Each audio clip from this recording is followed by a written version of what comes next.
He told me that you spoke. By the way, we were off. Oh, no, it's see the guy with the glasses over there? Best or what? But so far so good. I think he's speaking with the assessor. So that's probably why everyone's here. We'll take action tonight. I'll talk to you about He's gonna be 90.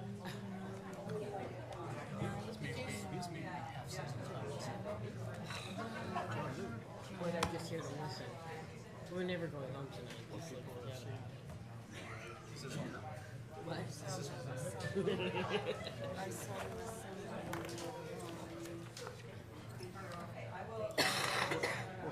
Excuse me. I think it's allergies now. Mixed, yes, but all supportive. Looks pretty similar.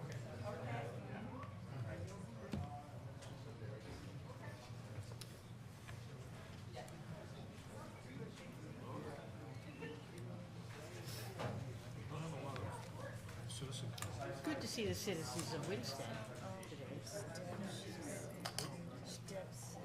I think they're all for the reval. Here we are again. Well stated. No, I think that's why I was sure here. Isn't he speaking tonight? Isn't he speaking tonight? Smith? No. No? Not that I'm aware of.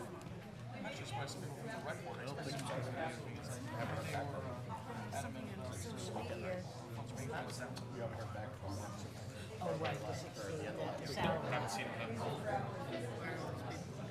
Yeah, I don't know. I mean, they've only been here 1,000 years. This is the last time they can speak on an action. Well, they can speak at the town meeting. Last year. Yeah, that will only last for the, You good? that's only to reduce. So Yeah, I think so. I'm gonna have things to pass out as we go. the people who would All right. want to add. Good evening. Today is Monday, April 17th. I'd like to call the regular Board of Selectmen's meeting to order. Candace Bouchard. Jonathan Morhart. Candy Perez. Josh Kelly. Todd Archelashi. Glenn Albanesius. Steven Sedlak. Linda Grappa. Jack Bork. Please join me for the Pledge of Allegiance. I pledge allegiance to the flag of the United States of America and to the republic for which it stands, one nation, under God, indivisible, with liberty and justice for all.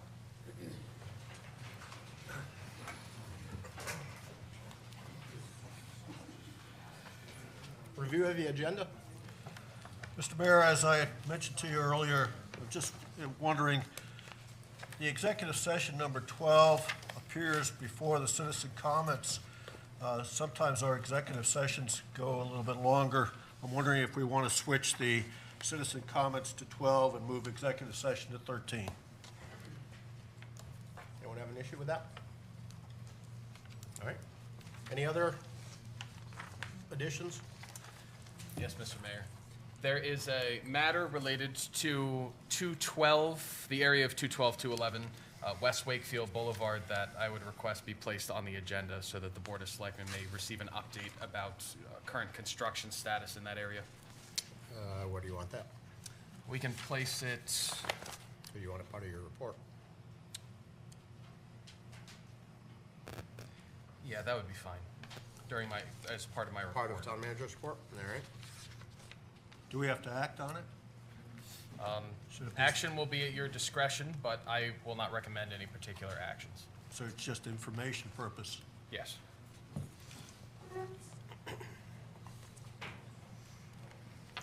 Anything else? Seeing none, can I have an approval of minutes for our special meeting on March 27th? So moved. Is there a second? I will second. Discussion. Seeing no discussion, all in favor? Unanimous? Can I have an approval of minutes for our special meeting on March 28th? I'll make that Thank you, Linda. Is there a second? I'll second. Thank you, Steve. Any discussion? Seeing no discussion, all in favor? Unanimous, thank you. And approval of minutes from our regular meeting on April 3rd. So moved. Thank you, Jonathan. Is there a second? Second. Thank you, Steve. Any discussion? Seeing none, all in favor? Unanimous, thank you. Item 5, citizens' comments. The Board of Selectmen welcomes public comment. Speakers will be limited to 3 minutes or less. Please give your name. Who would like to speak first? Captain? Is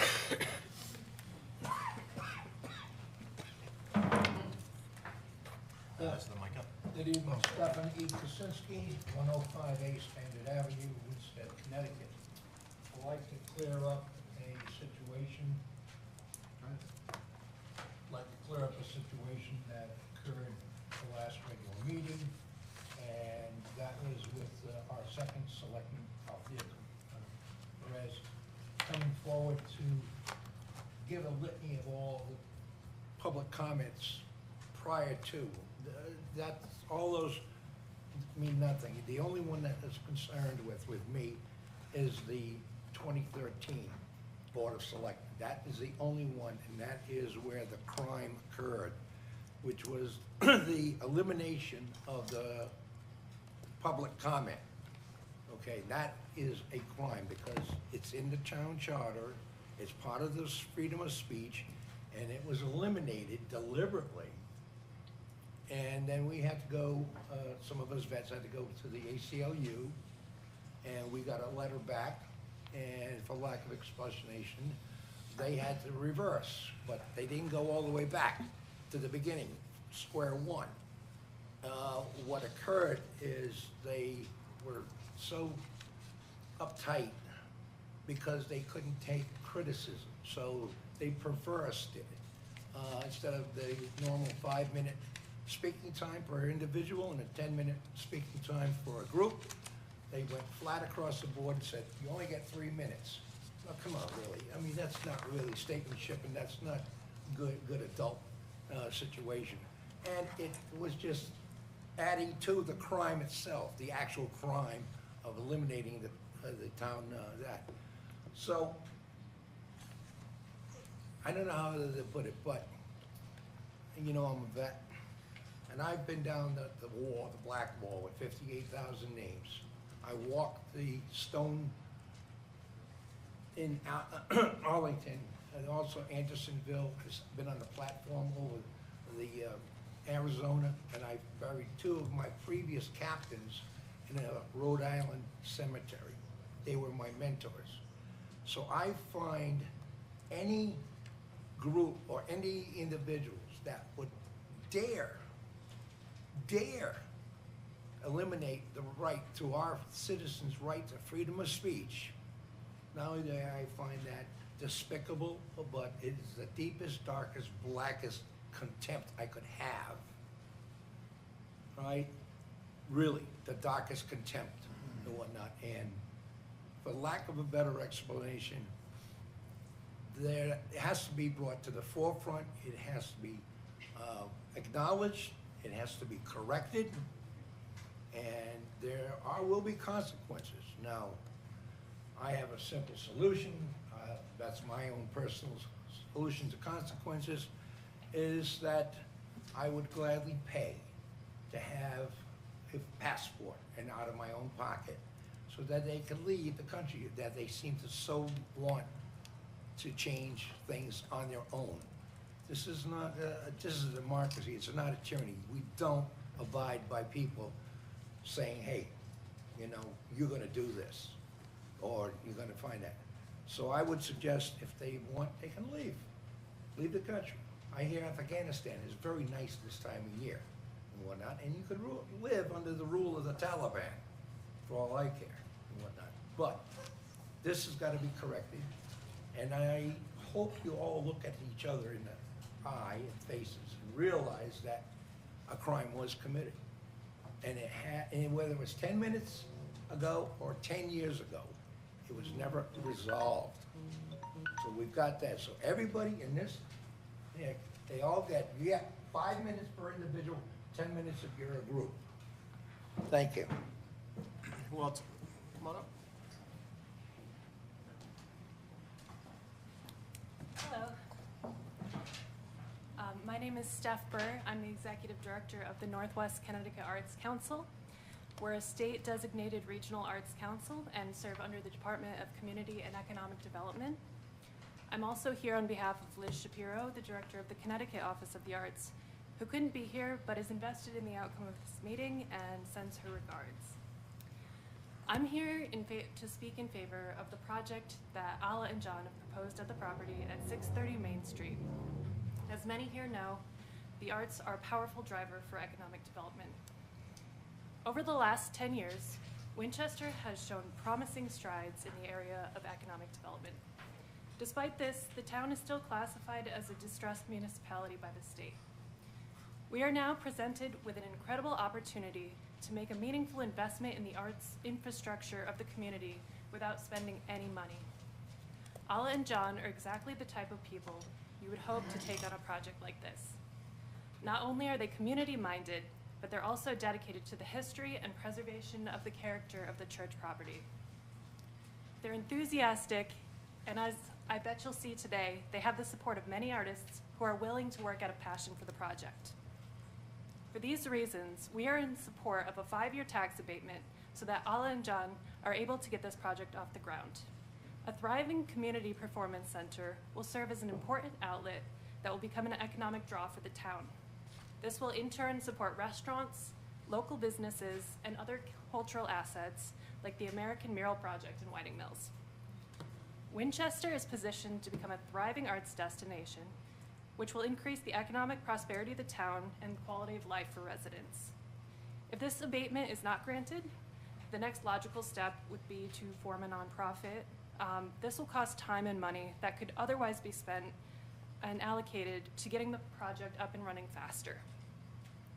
We're very excited to see the town of Winchester making strides in economic development, and we hope you'll see their proposal as an opportunity to support the energy of community members who want to work to make this town a better place to live and own a business. Thank you. And I have copies for everyone with my contact information if you'd like. Just a quick typo, it says 63 and it should say 630 Main Street. Thank you. Come on up.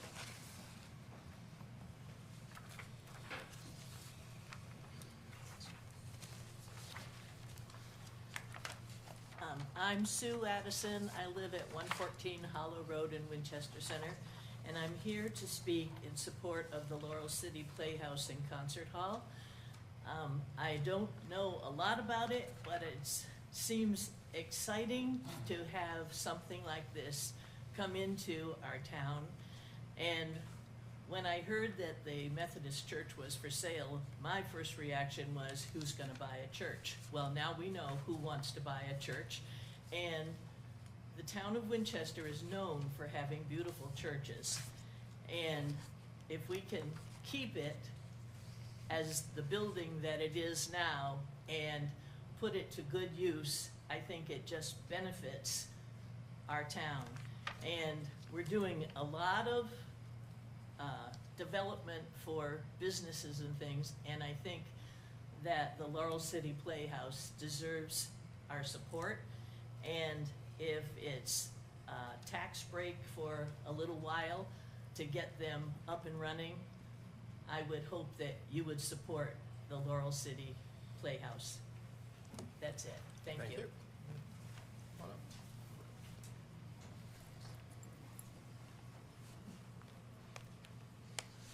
Hi, my name is Kevin Bishop, and I live in Winsted at 59 Hinsdale Avenue, along with my family, and my daughter goes to the Hinsdale School.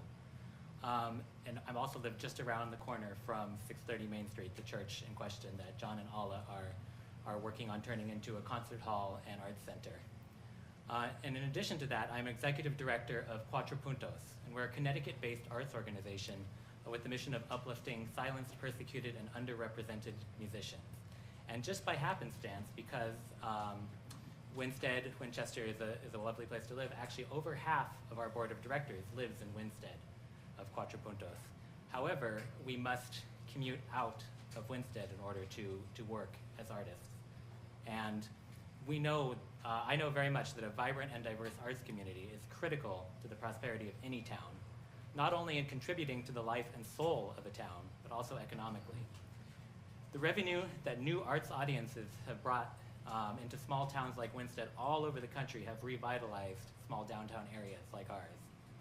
Part of my job with Cuatro Puntos has been contributing to the American for the Arts, contributing to Americans for the Arts and their National Arts and Economic Prosperity Report, which I brought copies of. I pulled up copies of their report specifically for Northwest Connecticut. They do reports for all regions in the country. And there are so many figures that prove the importance, economic importance of the arts. Some of the ones that jump out at me are that the arts and cultural audiences in Northwest Connecticut spend $12.8 million per year in towns in Northwest Connecticut. Also, among the 215,000 attendees to cultural events in Northwestern Connecticut, 40% of those came to the events from other towns, showing how having a thriving arts center brings people to the town. And in addition to the admission price that they might pay for the event itself, they spend, on average, $33 per person at local restaurants and businesses that are not even connected with the arts venue. Other towns, such as Norfolk nearby, Torrington, have such venues, but Winchester and Winstead do not. And I know very much that a thriving music and arts community in our town is so important for the quality of life of our children and our neighbors. And also, every economic study ever done on the subject shows that a thriving music and arts community can revitalize a downtown area such as in Winstead and provide stability over the long term to other local businesses. So thank you, and I brought copies of the report.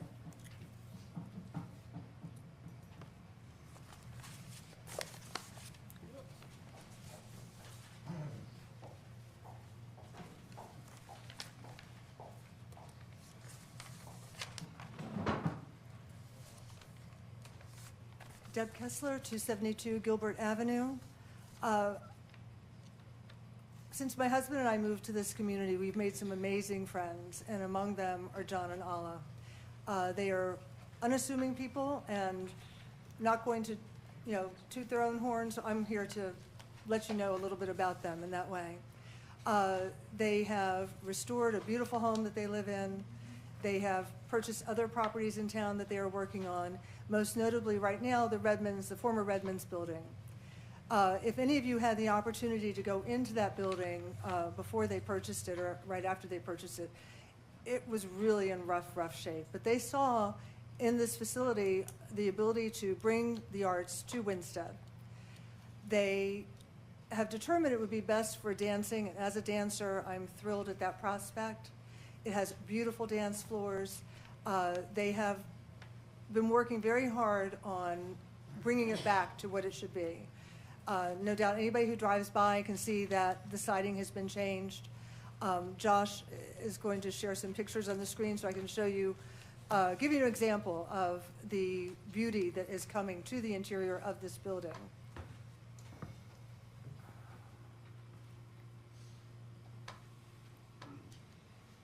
Sorry, if there's anything else you want to say. That's okay. Put the lights off, Josh.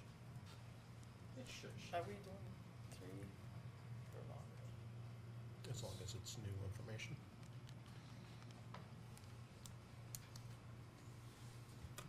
Are we going to do this during the discussion of the whole project anyway?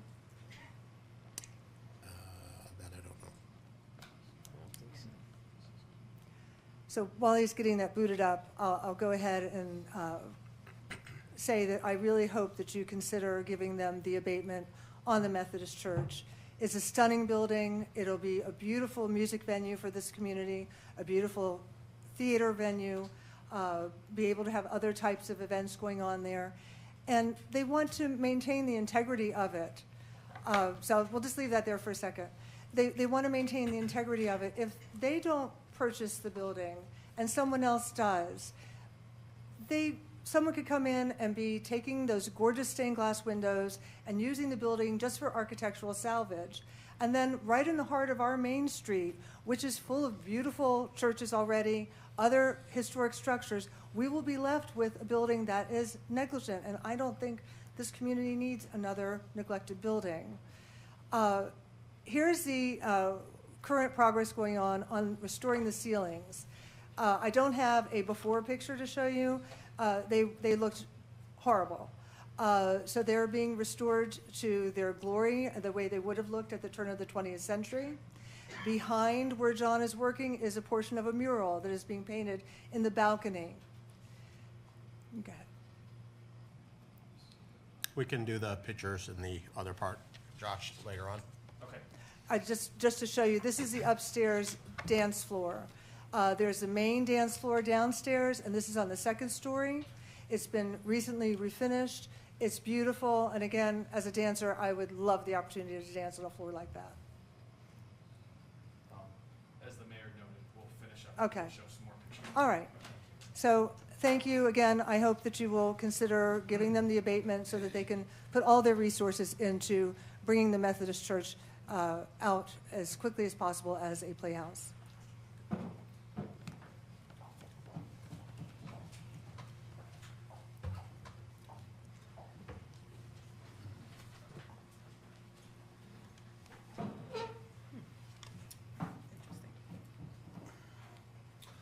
Lynn Kessler, 272 Gilbert Avenue.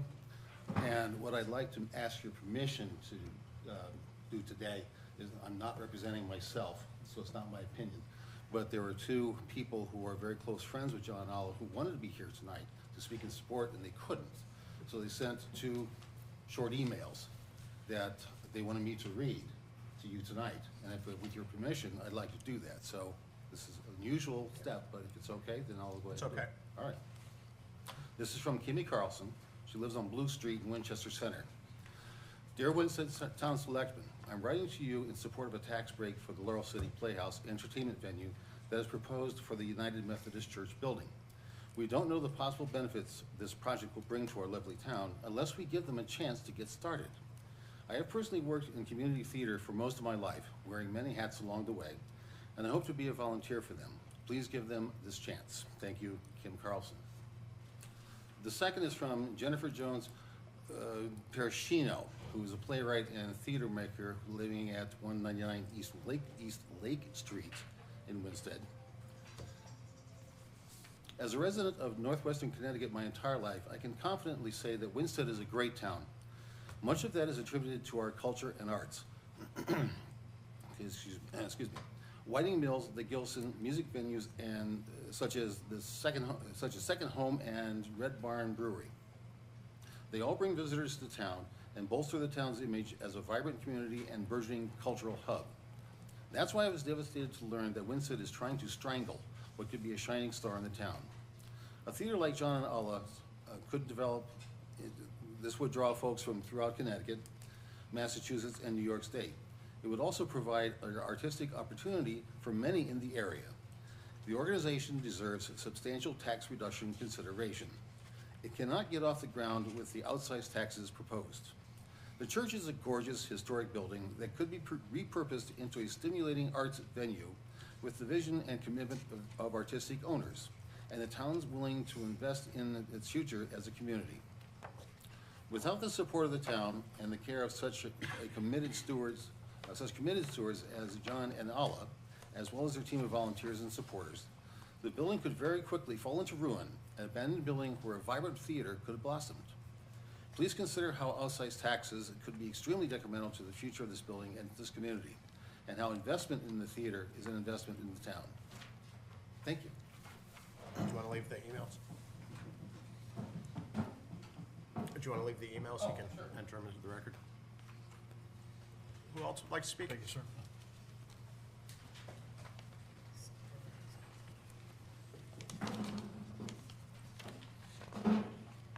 My name is Amin Magdad, and I live with my colleague Kevin Bishop in Hansdale 59.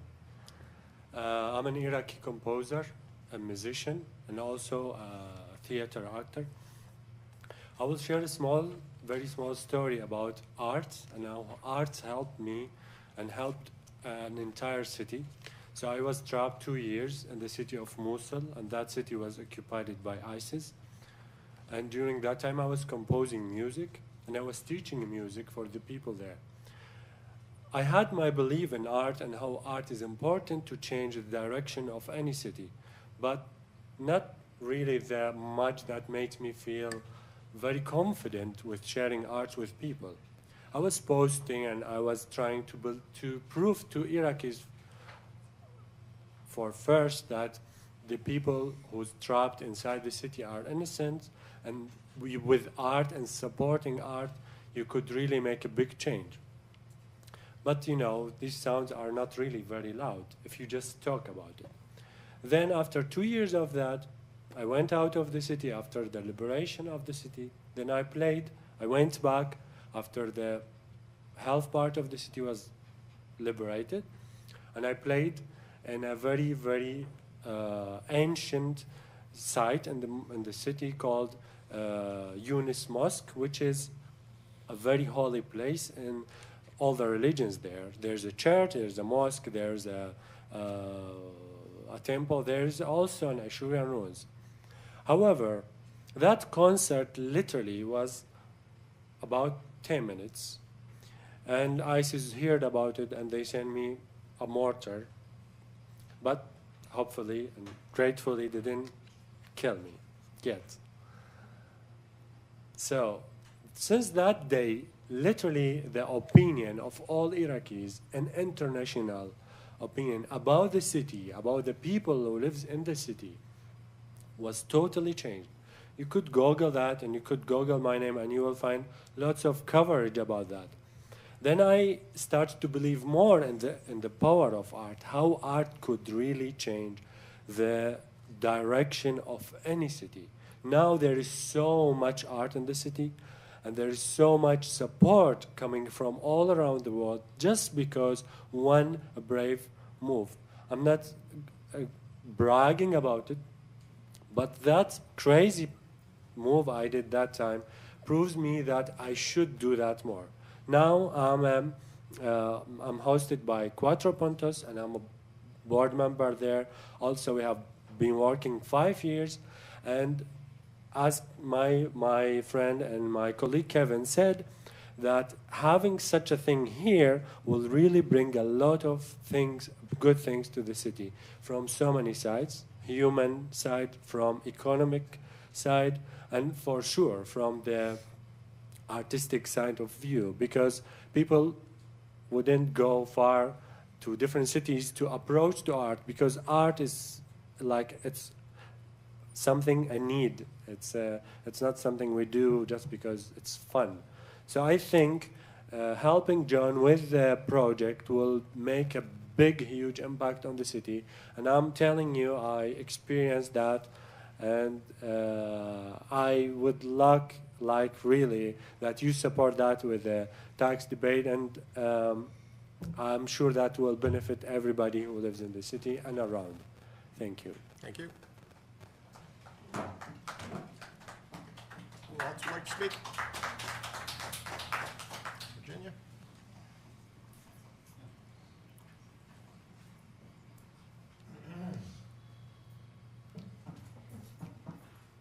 Hello, I'm Virginia Schultz, 78 Wetmore Avenue.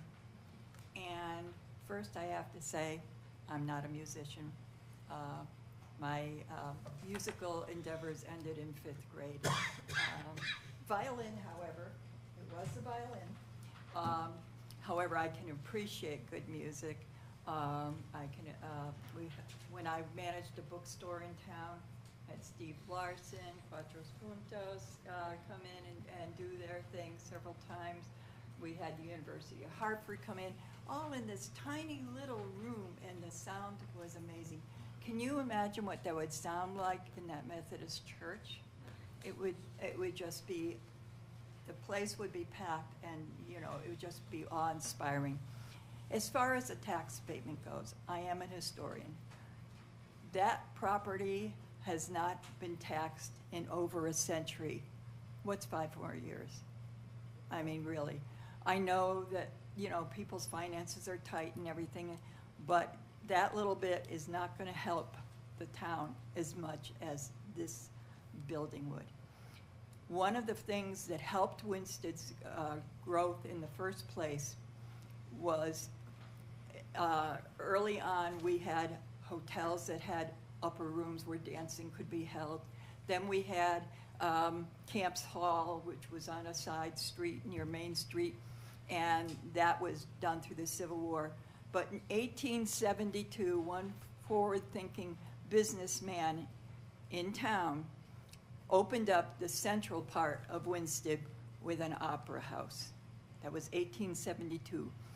One of the first person he had come in was Claire Kellogg, and if that name isn't familiar, she was the first American prima donna opera singer, and she had retired to New Hartford.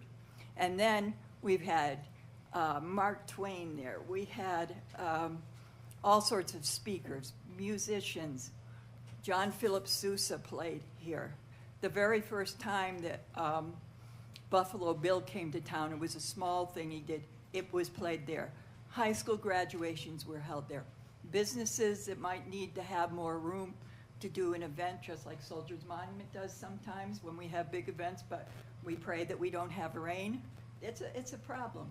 So I am hoping that people can see just how good this would be for the town. And by the way, that Opera House was in effect till about the 1920s. And after that, Winsted started to deteriorate before the flood. It started to deteriorate after the Opera House was no more. So I just wanted to let you know that. All right, thank you. Thank you, Virginia. Anyone else wish to speak? Yes. Oh. Good evening, everyone. Hi, my name is Otis Cook, and I'm your neighbor down in Torrington. I just recently bought a house right before COVID, and I'm old friends with John's daughter and some who's trying to purchase the church. I ran away from home a long time ago. I lived in a town similar to this, and I wanted some action and some entertainment.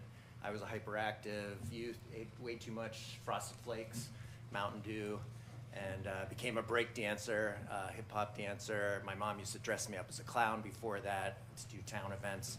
My parents were always doing philanthropy in the local community, so that's sort of in my blood. I was a clown as a child. I became a break dancer. I made a skate park in my town. And later I left that town. 5 stoplights, 17 churches, 17 pizza places, I think.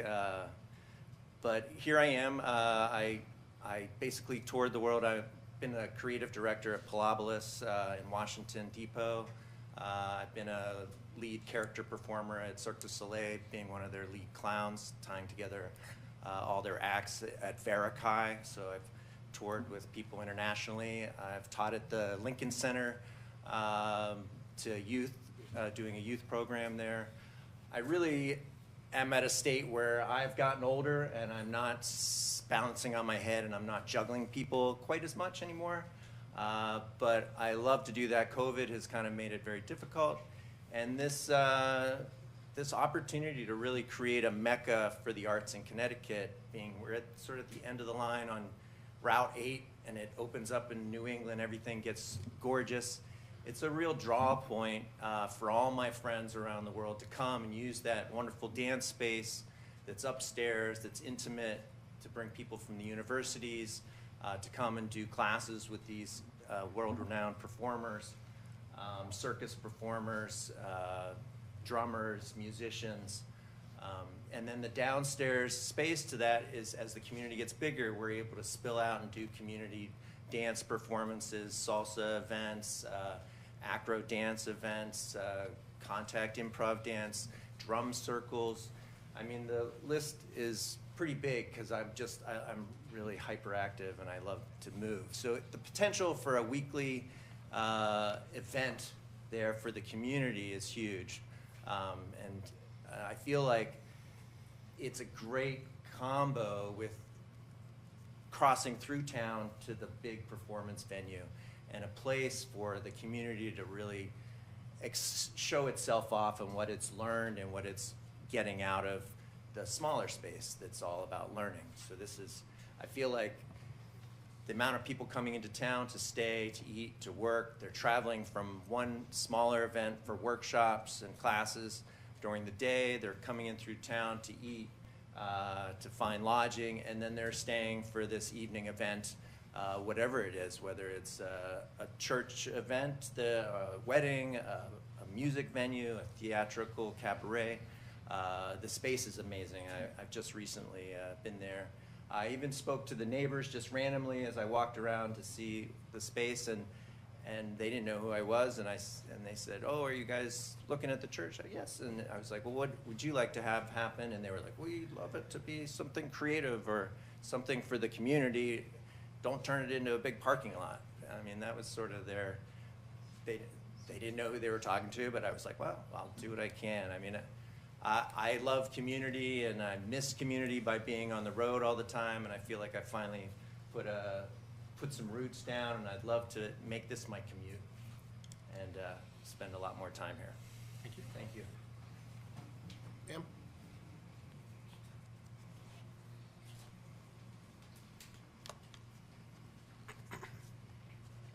Hi, I'm Eleanor Kalanti. I live at 59 Hinsdale Ave with my family. We are musicians, of course. Our daughter attends the Hinsdale School, which is, of course, right around the corner from our house, but also this church that's in question. To have a performing arts center within walking distance of the elementary school would be truly a wonderful resource for the children in this town. From concerts to hosting guest artists to having dance or theatrical events, all of these things available downtown can really help to inspire a new generation of little artists or musicians. So we just want the town to know that we fully support this Performing Arts Center, and we ask you to please consider granting a tax break to this organization. Thank you. Just over. Yep.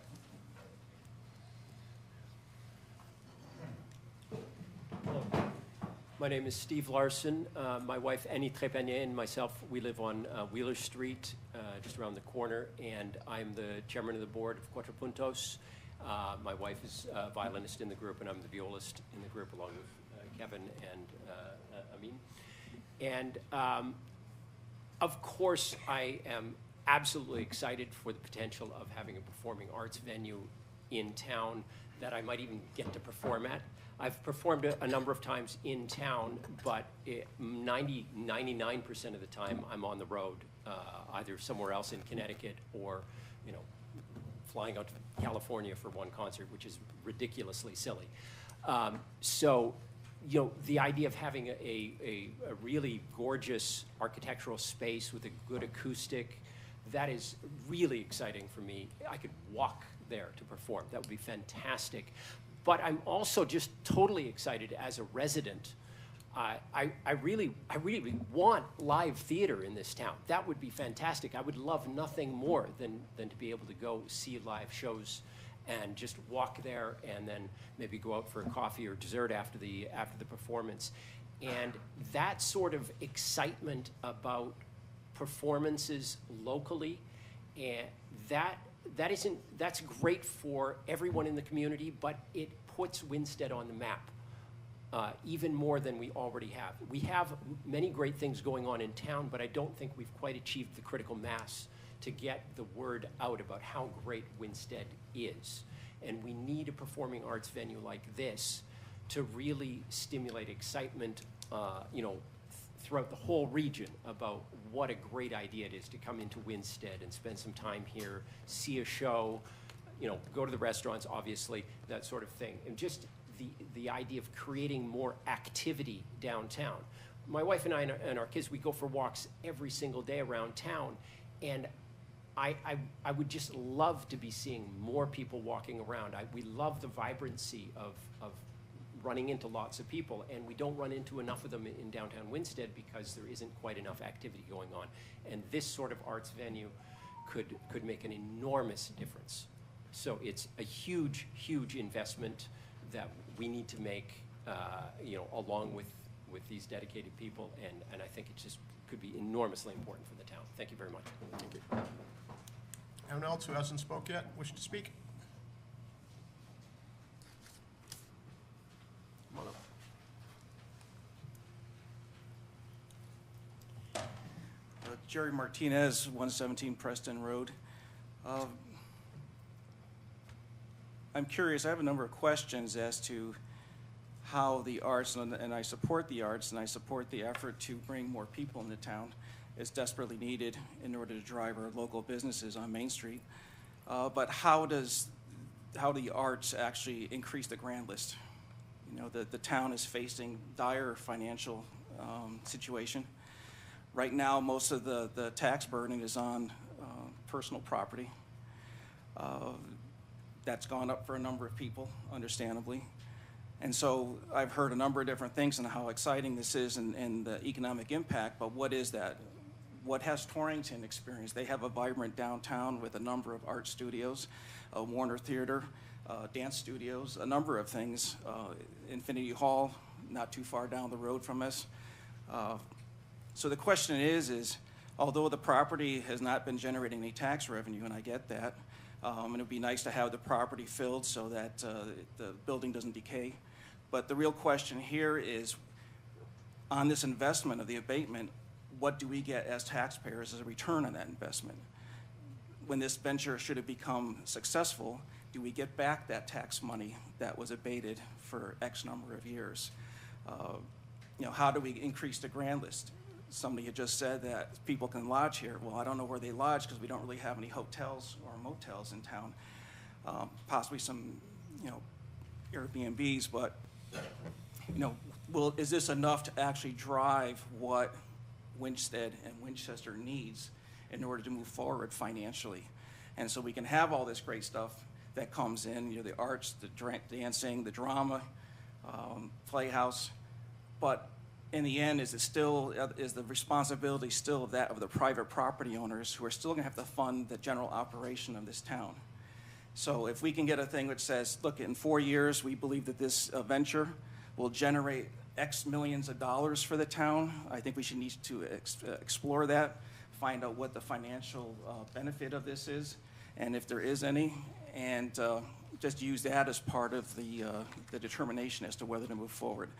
So once again, I'm not against the idea of providing this type of venue. I think it's something that's needed. But the other thing is that once again, we're facing dire financial situation, and you know, at some point, something's going to have to give, and I hope it's not the people who are already out there paying for a lot that goes on in this town as far as keeping it operational in both from the town side and from the schools. So I hope you take that consideration as to the economic benefit and possibly work that in so that there is a payoff for the town taxpayers as a result of this abatement, and hopefully this venture will be both successful for both them and for the people of the town of Winchester. Thank you. Jerry?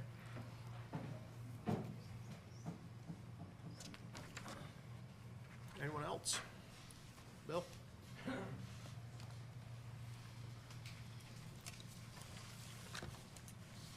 evening. I came back tonight after the last meeting. I think we're all familiar with each other. I did a little investigation after getting no response from any of the individual departments in the town. I did a FOIA request. I've issued a copy of a letter that I put into wetlands for a meeting that's happening Wednesday. And a week later, we're having a planning and zoning meeting. This said property, 149 Newfield, there is no CO. There is no temporary CO. There has not been since 2016. I had Terry, your assistant, in Michael's old office. She went through every document in the files. Pam Columbi went through every document in the files, and I went through every document in the files. There is no CO on this property. Again, we're pushing this through phase 2. Phase 1's been running in business since 2016 with no CO. I'm not an attorney, but I know if there's a problem at that property, if there's an accident because it's publicly accessed, the liability's coming 100% back on the town, because any insurance company's not gonna look at that property and say, oh, there's no CO on the property, yeah, we'll pay a claim, or we'll assume the liability. I've talked to Bill Petrowski, Steve Williams, Lance, and I keep getting a deer in the headlight look, which is again why I'm back before you guys, because from what I can gather from the charters, you are the enforcement over planning and zoning, over inland wetlands, and I'm about at my wit's end here. I mean, I've provided, and Terry can verify and Pam can verify that there is no CO on this property, and we're allowing it to continue. And I keep getting the look, and well, we think something happened in 2015. There is no documentation, and how we let this continue even past tomorrow morning is beyond me. But to schedule a inland wetlands hearing and a planning and zoning hearing to accept applications on phase 2, when this project was never complete, it's never been completed. Inspections haven't been completed, no certificate of occupancy has been issued.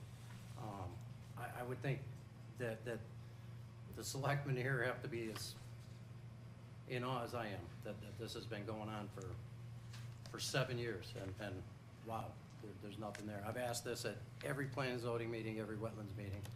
But it's, you know, we always change the subject to shrubs and this and that, and he has a temporary CO, so again, I said I pulled a FOIA request on it, and there is none. The town cannot provide it. So where do we go from here, I guess is the question. Are we gonna have this meeting Wednesday and approve the second phase of this project? Let it go before planning and zoning and okay it, and let's put another 8,000 square foot building up when we haven't completed the first one? So if we could look into this, all my contact information's on here, and you know, if somebody could get back to me before Wednesday would be appreciated. I know Lance is on vacation, but I think we have Bill Petrowski,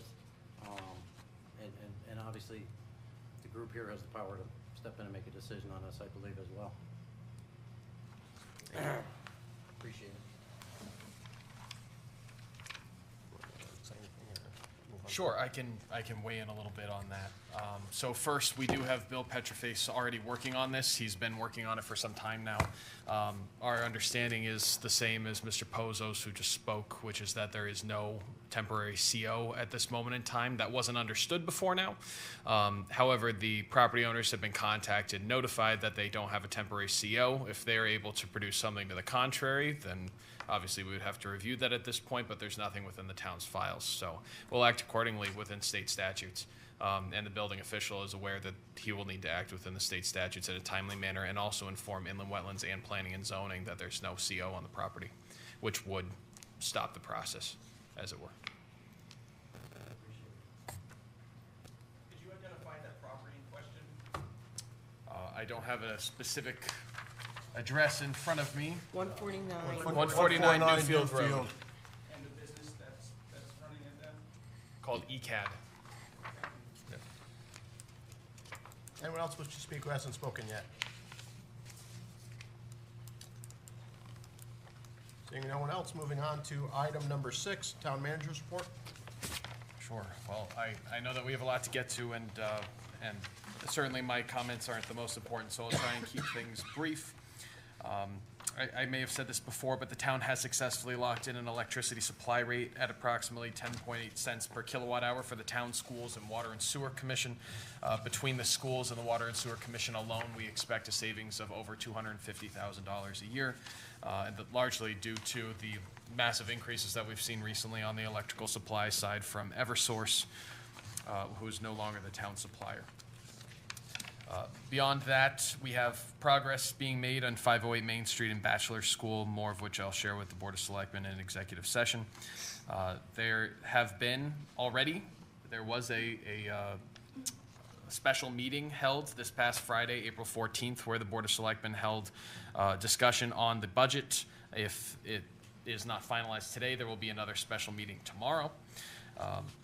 Beyond that, we have some updates on our grants. We do have, the town has received a $60,000 grant where no match will be required to help create the Mad River Recreation Area.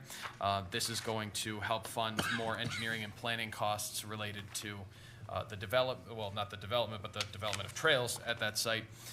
And these applications were made to CT Deep, and notification of award was given just at the very tail end of last week. Regarding personnel, we are still in the middle of interviews for our assessor position, for our enforcement officer position. We are seeking, currently it's posted internally, but we will be seeking a land use administrative assistant. And there are more vacancies within the Water and Sewer Commission and the Department of Public Works and our police department, if anybody knows folks who will be interested. Senator Murphy had the opportunity to visit Winstead on Thursday, April 13th. He stopped by town for 2 hours. We had a great conversation about the money that he was able to help us receive as a town for the reconstruction, bless you, of our public works facility, as well as $850,000 that's been secured for an upgrade to our radio system. And then he had the opportunity to speak with members of our business community. I think it was a great success. Good to have his eyes and ears on the other issues, certainly that we're seeing in town, that we have requested federal funding to help cover costs related to, and certainly he was very receptive. He made note that we've put in good applications before, we've put in good applications this year, and that may lead to something positive. So I'll leave my report at that. Are there any questions that I can answer for the board? Did you want to talk about the other thing? Oh, Lord. Well, yes. Sorry. Questions first, and then we'll move right along to our issue down on West Wakefield. Josh, I'd just like you to comment more on your point on your report of the total grand list. Can you make that public, or are you ready to make that public? We need to just hear that publicly of what the grand list is now. Well, so the Board of Assessment Appeal, I don't have the exact grand list reduction number in front of me. I can bring that up for you in just a moment. But there was a total Board of Assessment Appeals reduction of $11.3 million in assessed value.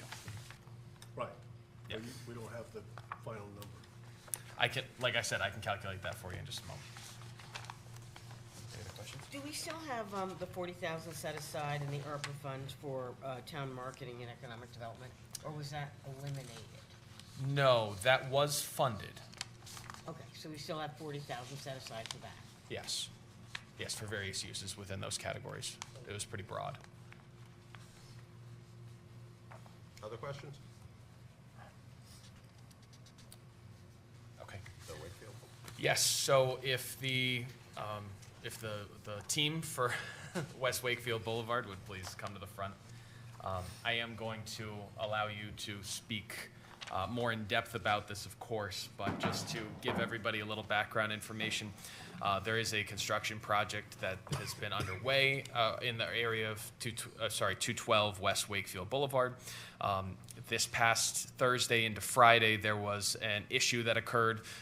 The dam, the temporary coffer dam that was installed at that site in order to drain water away from the work site had a leak in it, and efforts are currently underway to rectify the situation, where an amount of turbid water now exists in the area closest to the roadway. And I'll turn it over to you, if you wouldn't mind introducing yourself for the record and then speaking about what steps are coming next. Good evening. Jim McTighe, professional land surveyor with Arthur Howland Associates, representing Stephen Hepper and Hina Sultan, 212 West Wakefield Boulevard. We have secured all the permits that we need to reconstruct an existing lake cottage that's been there since 1923, and we're using a coffer dam to hold the lake back. And the coffer dam's been in there for about 10 days, and it sprung a leak on the north side here, and the water came in.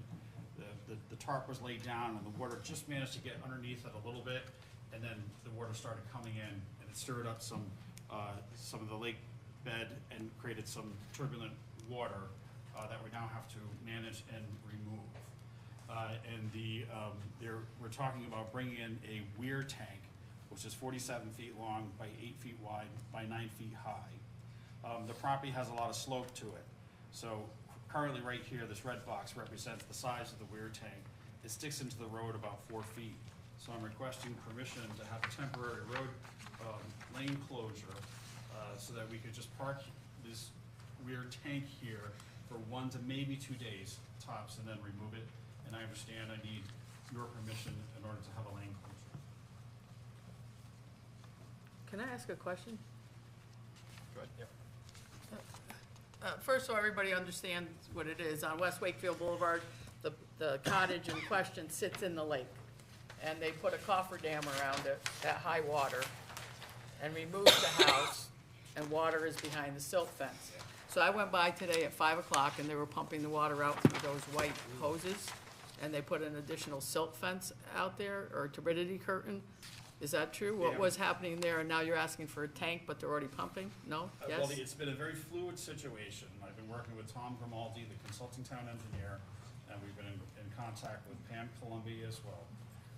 And so and the wetlands chairman also has given us permission to try some steps to manage the water that we have there. But they're instructed to not remove all of it, and we need the weir tank to remove the remaining couple of feet of water in the area of construction. Right, but you had the pumps running all weekend. They weren't No, running. the pumps were spewing up and keeping the sediment suspended. And then today you're pumping water out. Is there a filter on the pumps were turned off last Friday when it was discovered. Right, no, the pumps were running during the weekend. The sump pumps were not pumping out into the lake. But they were No. bubbling up. The water was, because of the breach in the dam, the water was coming in quite fast. No, I watched the pumps coming out of the hoses, I wasn't there this weekend, so I can't speak to that. but I can. Okay, but we have been in contact with the town, like So, constantly. but back to tonight, there's water pumping out, but now you want to put the remaining in the weir tank? Today, we were filtering the water. Yep. And the methods that we were using were working. We were trying some different things today, and with everyone's permission from the chairman of the wetland agency, and Tom Grimaldi, the consulting town engineer. So we were filtering most of the water that was in this area through a silt sack back onto the site, and it was working. So that there is in this area down at the bottom here, there's maybe about 2 feet left, and we think that we need this weir tank to dispose of it. So that's why I'm here in front of you today. And to speak to that, I spoke with Tom Grimaldi, the town's engineer consulting on this matter, about the situation specifically with the dam, the cofferdam. My understanding is that there is a matter of pressure between the water inside and the water outside that needs to be regulated. If the pressure inside and outside is to become even, there's a possibility that the dam could collapse completely and that all of the water and sediment could go out into the lake. Is that correct? Yeah, we do not want any problems with the dam, and we had the Porta Dam company that installed it. We had them out there today, and they repaired the leak. In normal situations, up until the breach, the whole area was dry, and we were managing the water. We were pumping it back into the lake, and everything was functioning until this breach occurred. And everybody's been. I've had numerous phone calls today back and forth, trying to figure out what to do and how to manage that. And so I understand, because you guys only meet so often and you guys are very busy, that I needed potentially need a lane closure here, and that's why I'm in front of you. Understood. So the Can chief. Can I also ask a question about, you took the house down? Yes. And when you took the house down, did any sediment, any pieces from the house fall into the lake at all? No, nothing. So when you, The work area was dry, and the methods that we were using to manage the water, because the cofferdam, it's not perfect. It was bringing in some water, but it was clean water, and we're allowed to return clean water back into the lake. And everything was working fine, and we demoed the house, and we demoed the existing foundation. The breach occurred roughly Thursday afternoon. right, so why was, I'm just kind of curious, we have a 48-inch draw of the water this fall, and we're doing it now. It took over a year to get our permits, and then it took 4 to 6 weeks to get our building permit and zoning permit. And we couldn't start construction until we achieved those. We just achieved those 2-3 weeks ago. So why didn't you wait till November when the drawdown? Because the owners don't want to wait, and we're really gonna be only in the lake bed for a very short period of time. It's very unfortunate that this occurred. We were really hoping to be in and out of the lake bed within about 3 weeks, and everything was moving along smoothly until this breach occurred. It was very unfortunate. The Chief of Police, Chris Susi, did go out with Tom Grimaldi today to the site to evaluate the specifications, as you said, related to this water tank. It's his opinion that for the period of time that the tank is in the lane, that there will need to be 24-hour, some level of traffic control in that area for 24 hours continuously. We don't have, and I put a note on here, proposed traffic control will be provided at all times, 24-hour protection in both directions with one-lane closure signs and workmen to direct traffic for appropriate distance. And is the homeowner going to pay for all that? Yes, of course. For the 24 hours, 4 days, 5 days it Is it a takes? person or is he just putting up barriers? The recommendation that I received from the chief when I spoke with him, I'm not sure if he put it down here in his letter, was that there be a stop sign with flashing lights, so that it's a one car at a time situation. You should be able to see the car on the other side if you're positioned at the stop sign correctly. Here in, Exactly. We're at a corner here. Right. I will provide whatever the police officer requires. Okay. But this isn't for a person to control traffic, this is just for stops, Right. flashing stop Tom signs. Grimaldi, when I spoke to him later on this afternoon, that told me that, and that's why I put this on here. Earlier in the day, we were talking about doing stop signs and flashing lights. But via my conversation with Tom Grimaldi around 3 o'clock, he suggested that we provide 24-hour protection with men. Oh, with people. People. The bridge is on West Wakefield Boulevard, about a mile down. The bridge is under construction, it's closed. So a lot of normal traffic through this area is already being diverted. I live on the lake, and I've been doing lots of things around the lake, that's how I know so much about it.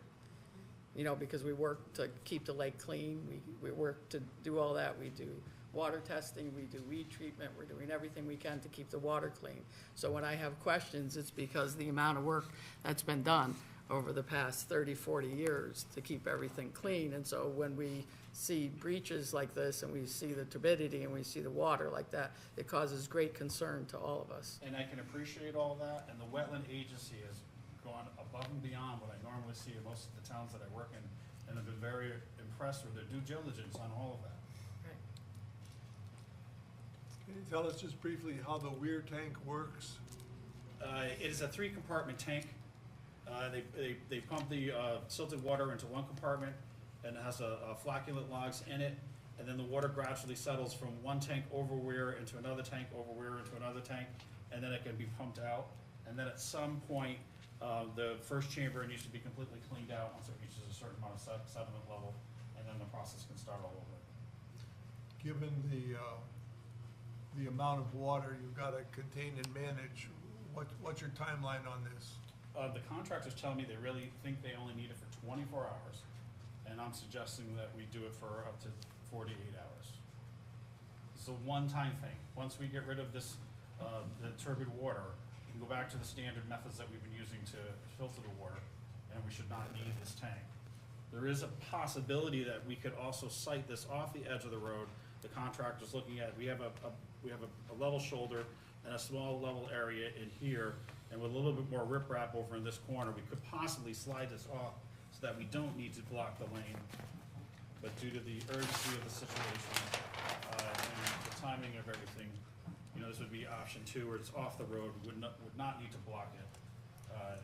Hopefully that's the way we go. Because of the situation, I want to come to you and seek permission to go in. There is a chance of getting that anyway. What happens if it rains going forward after this? In any construction site, we will manage the amount of water that comes in, and we filter it, and we can't release anything back into the lake. So this is just because of a breach? It's a temporary condition due to the breach. What are you going to do with the silt in the tank once it's out? Are you dumping that back? Then it will be removed off-site and disposed of properly. No matter what you use, option 1 or option 2, I still think you need to have traffic control there. It's just a blind curve. I've been on that with my bike, and I know it's just a blind curve. So option 1 or option 2, I think they ought to be liable for putting the signs up and keeping the police notified of that area. Why is this before us? Why isn't the police chief just granting or not granting it? Given the magnitude of the situation, I wanted to make sure, working in concert with everybody, that everybody here was informed. Find out if you had any large concerns that should be brought further. But we don't have to vote on this. That's up to the chief, isn't it? Me and the chief, yes. All right, thank you. Do we need some kind of assurance that, it will be paid for? Other than just his word? Do we need to have a contractual relationship on that? I feel confident that that will occur, not only because of the word of the contractor, but also from the perspective of the Inland Wetlands Commission when they next meet. I don't know if they'll This coming Wednesday, go to increase the standing in bond, front of but them. they have their own metrics to levy the fees that are needed. And they already have a huge bond for this project already. Right. And it's on And they will tape. be spending money out of that And it's on if there are tape. any costs that come to the town. Right. What? What's the Our bond? intention is to do the work quickly and get out of it. What's the amount of the bond that you have now? It's over $70,000.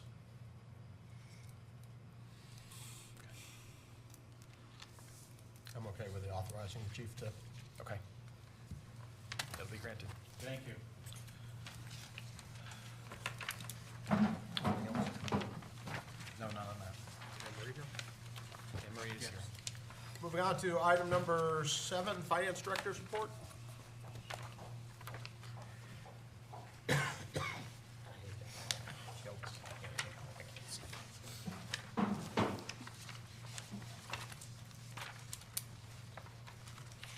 I'll try to go really fast. So these are the financial results for March of 2023. We are 75% of the way through our fiscal year. Again, thank you to all our taxpayers for paying their prompt tax payments. Total current property taxes through March 31st are $25,512,597, which is 99.25% of our budget, compared to the prior year of $24,458,272, which was 101.32% of last year's budget. Total past due taxes, $535,667, 116.45% of budget, compared to $608,996, which was 135.33% of last year's budget. Total year-to-date revenues, $32,025,293, which is 88.83% of budget, compared to $30,503,393 in the prior year, which was 87.43% of budget. Total year-to-date expenditures with encumbrances, $25,853,592, 71.71% of budget, compared to $25,210,895, which was 72.26% of budget. Municipal aid received in the month of March, our pilot Pequot was $16,491, and we received telecommunications property taxes of $28,184. At March 31st, our cash flow was $14,156,455. Of that, just a little over $9 million was invested, $988,000 in the Northwest Community Bank sweep, $2.3 million in STIF, and $5.7 million in the Northwest Community Bank money market account. March of 2023 capital expenditures, $16,785 was paid for grand list reveal costs, $40,000 for 2 shared vehicles for land use building and fire marshal's office were purchased, and $17,918 was spent on the Elm Street construction. Just a couple other notable items. On April 5th of 2023, I know that's beyond March 31st, we did close on our first bond issuance of $11.5 million. And on April 3rd, the Board of Education submitted our reimbursement request number 7 to DAS for Hinsdale. The total expenditures submitted was $1.755849. Our expected reimbursement less the retainage is $1,197,498. Any questions? You have a column, outstanding encumbrances, so those are all those numbers are moving into next year's budget for use? Or you already have purchase orders for them? Those would be anything that we currently have purchase orders for, yes. Anyone else questions for Anne Marie?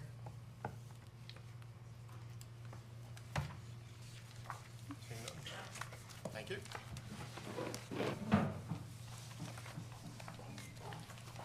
Item 8, correspondence. Anyone from the board have anything?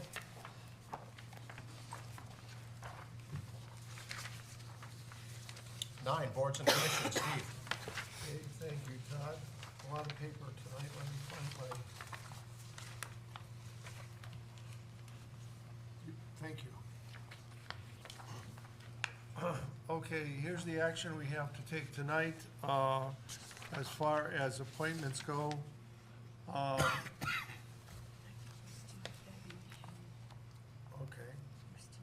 Not ready to do that.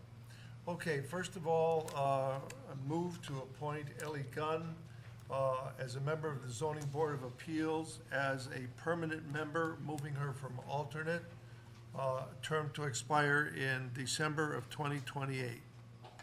So moved. Is there a second? I'll second. Discussion? Seeing none, all in favor? Unanimous? Okay, and on your information, we have information that about Paul Mitchell's candidacy, but we're still doing the vetting process, so we're not ready to put that forward at this time. Under reappointments, let me make the following motions. I move to reappoint Dennis Dressel as a member of the Economic Development Commission, term to end in April of 2028. Second. Discussion? All in favor? Unanimous? I move to reappoint Shane Deschamps as a member of the EDC, a term to expire in April of 2028. I'll second that. Discussion? All in favor? Unanimous? I move to reappoint Russell Davenport as a member of IWWC, a term to expire in April of 2026. Second. Thank you, Candy. Discussion? All in favor? Unanimous? I move to reappoint Frank Oliveri to IWWC, term to expire April of 2026. Second. Discussion? All in favor? Unanimous? And finally, the board should acknowledge with thanks, the resignation of David Sardarana, a member of the Economic Development Commission who's moved his residence out of town, is no longer eligible to be a member of the EDC, but he did a great job the years that he's worked with the commission, and apparently it's his intent to continue attending meetings and working with the commission. So thank you, David. And again, we have current vacancies in most of our committees: Architectural Review, Board of Assessment Appeals, Laurel City Commission, Inland Wetlands and Watercourses, Recreation Board, and ZBA. So we look to our public members of our community to get interested and make a commitment as a volunteer on our boards and commissions. Contact the town manager's office. Thank you. Thanks, Steve. Item 10, unfinished business. Item A, 23-09D, consider and possibly act on the final adoption process of the codification of ordinances. Josh? So this marks meeting 3 out of 3 for the consideration of the ordinance codification project. On February 21st, 2023, the Board of Selectmen discussed what the adoption process would look like for a newly codified set of ordinances which have been placed on the town's website since before that date. At the board's request, information about the process was posted on all of the town's social media channels. Ad was posted in the paper, as well as on the town's website. Board of Selectmen, a month passed, and the Board of Selectmen has since discussed the matter twice, at their meeting on March 20th and again on April 3rd. The final step in this official ordinance codification process is for the Board of Selectmen to vote on whether or not they should be adopted. Per the town attorney, a single motion may be made to adopt all amended ordinances as presented. The motion may be made and voted on at tonight's meeting, and the codified ordinances, if adopted, would go into effect 15 days after adoption per the charter. It's my recommendation that the Board of Selectmen moves to adopt all of the codified ordinances as presented. I'll make that motion. I move that the Board of Selectmen adopt the codified ordinance as presented, replacing the ordinances that they currently stand. Second. Thank you, Jack, thank you. Any discussion? Yeah, just remember that this is just to get it up in a new format that you'll see online as soon as the company can do it. It'll be searchable. It'll be a much improved basis to find things that relate to one another through the codification website that we'll have up there. And it doesn't mean that ordinances can't change going forward. The same process for ordinances will still work, but this will get a bunch of things up there that we've worked on for a long period of time. But more importantly, all of you will be able to go in, have a actual site that you can search, and that is best practice at the moment. Any other discussion? Seeing none, all in favor? Unanimous?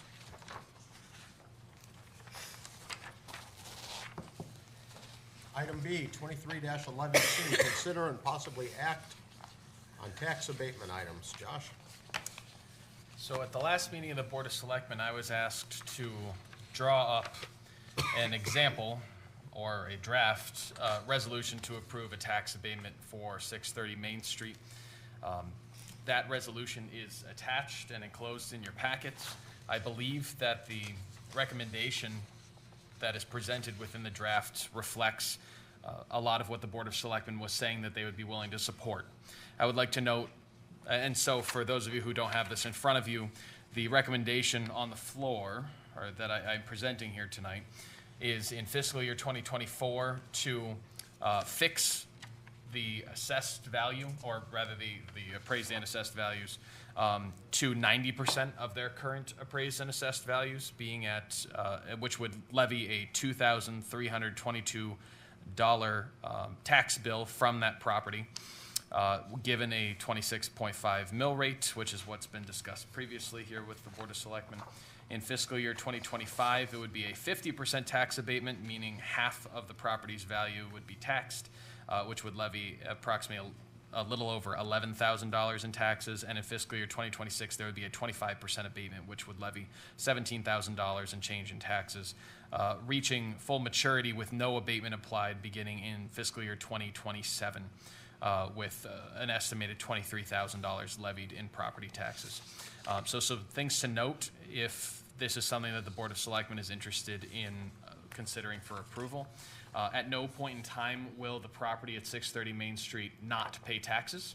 It will always remain a taxable entity under this proposed path forward. In year one, it provides the greatest amount of relief for the prospective buyer, because that's the year where the greatest number of renovations and the least amount of revenue will be generated by the business. In year two, as we heard from the presentation that was given to us at the last meeting, they expect to start to gain some revenue, but not enough to be able to live without an abatement, hence a 50% abatement, but not a full abatement, and not staying at that 90% level.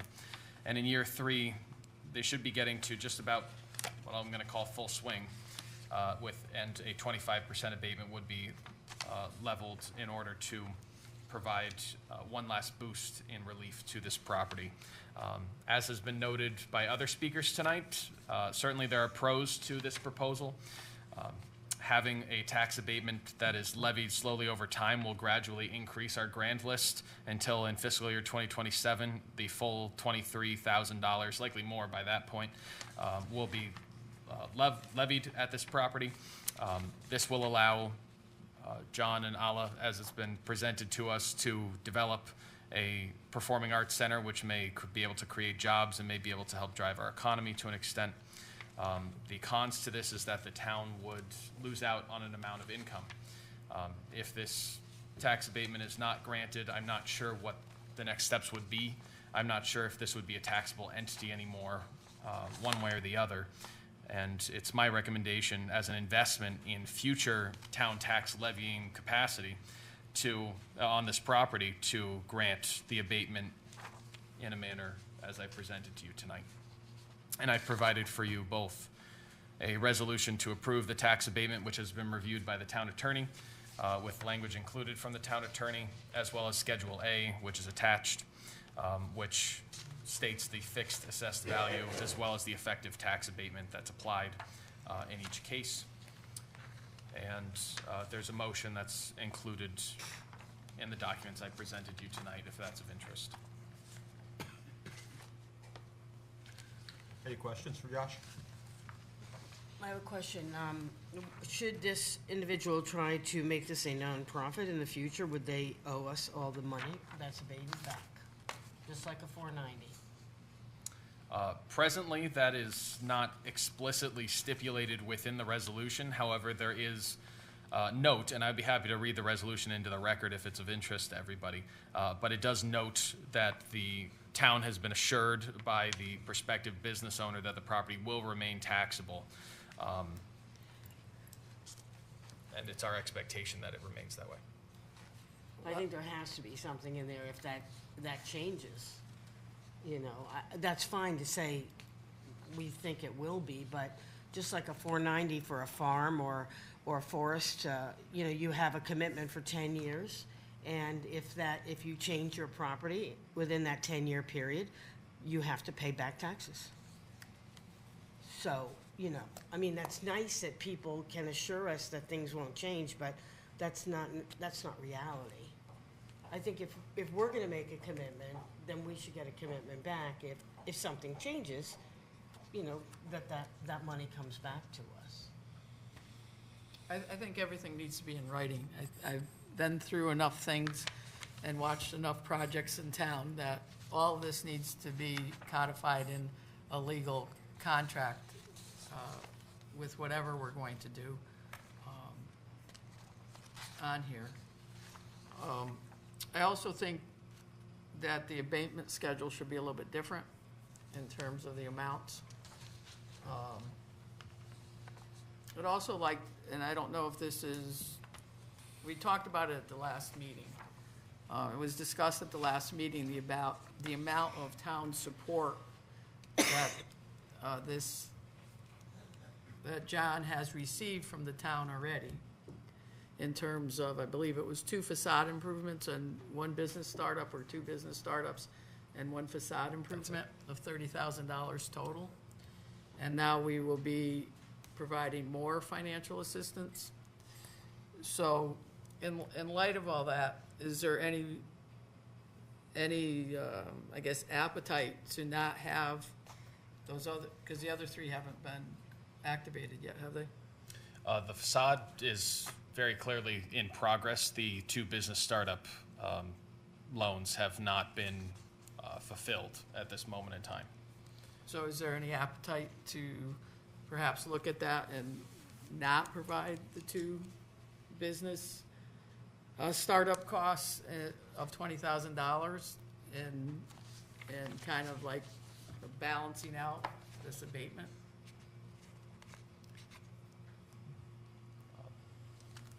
Personally, I believe in the projects that as they were presented. I know that there have been a number of different struggles that the couple in question have seen over the course of the last year that have set them perhaps behind in their official opening dates. But I've been in contact very recently with John about prospective opening dates. I'm aware that one of the business startup forgivable loans should be fulfilled as early as August of 2023 with the information that John's provided me. The other, he's asked for 1 year from now, an extension to allow for an opening 1 year from now, which would be for the dance hall, which we've discussed ad nauseum.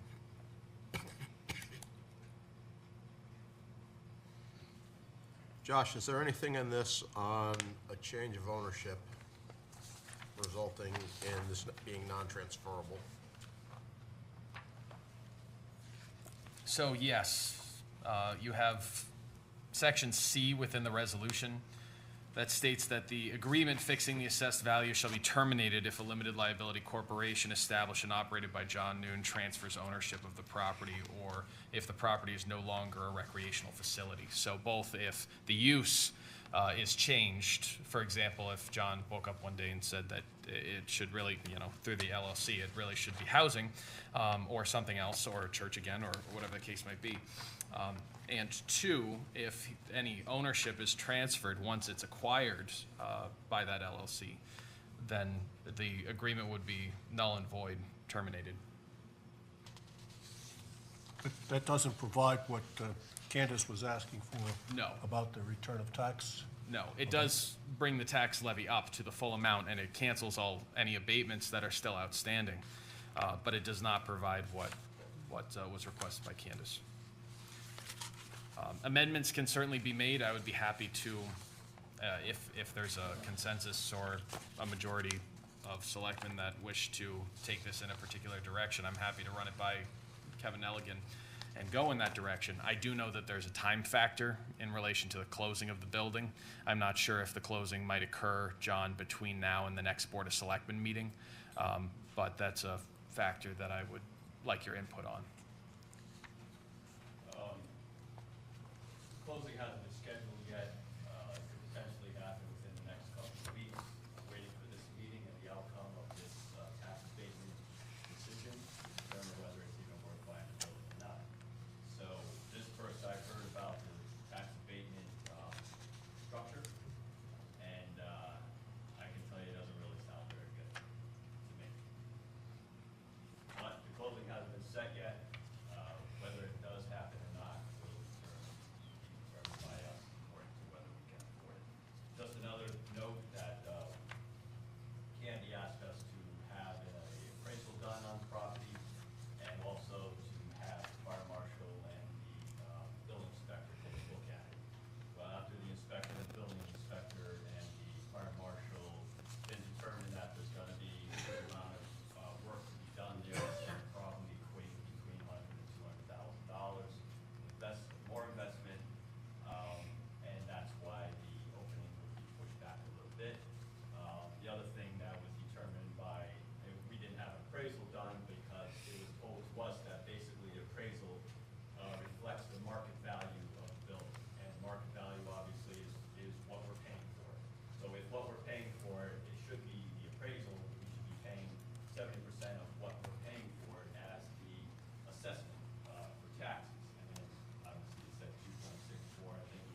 that's not even to start with the construction that we have to invest in. Okay, the third item, $10,000, I haven't even received it yet, but that was for a facade. The facade has 3/4 been put onto the building at a cost so far of $40,000. And I still have to put another quarter of it on there, okay? So we're talking about a cost of potentially $60,000 to put a facade on it, which you gave me $10,000. So when you say I got a tremendous amount of money, I don't think I did. It was really a drop in the bucket for what I did for it. Okay, so in this case, I feel I'm doing a lot for you. The building has not been assessed for taxes in over a century, as has been said. Ms. Stephanie, who is in contact with the economic development of the state, said that for every dollar put into the arts, there's a $7 return. It doesn't come to the arts, it goes to all the businesses within you. Mr. Bill Cross, who I spoke with the other day at the economic development meeting, he is considering putting some housing into the old mill building that's been sitting vacant for who knows how many years out here as an eyesore. Okay? If he fixes that and builds that and makes nice apartments out of it, what better place to be than Winstead if there was a couple of beautiful performance centers where you can entertain yourself, as well as all the restaurants and the other facilities that are here. As some of the folks said already here, this could be a mecca for entertainment, a mecca for people to come and spend their money and enjoy the northwest corner of Connecticut. So that's what we're trying to bring you here. I'm asking you to give me a 5-year tax break that you would not be getting otherwise. Because if I pull out of this deal, the next person in line is to make it into a church. The next person after that in line is going to disassemble what's inside the building, sell it all, and leave you with a vacant building, or sell it as what it is, for whatever they can get for it. So those are your choices. You know, you could have that, or with no taxes whatsoever, or you could have B, which will give you taxes in 5 years. Hopefully, a lot of taxes in 5 years. Because maybe at that point it is assessed at $1.6 million, the true assessment. So it seems that this abatement schedule that you have supplied us with, Josh, as the manager, is not acceptable to the possible owner. So there would be nothing for us to act on right now. Certainly some direction and next steps would be appreciated. Let me suggest, at the last meeting, we sent you away with a task, and you did it.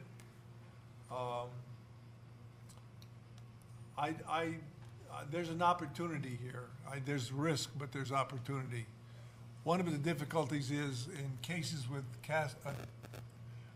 we've had bad experiences with some cases where we've invested and given tax abatements and came back to bite us in the long run with legal fees and all kinds of things. So we're reluctant on that basis. But you know, there was an energy in the room tonight as the speakers came forward, and I, for one, had been rather doubtful that this is the kind of community at this particular point that's ready to fully support a performing arts center.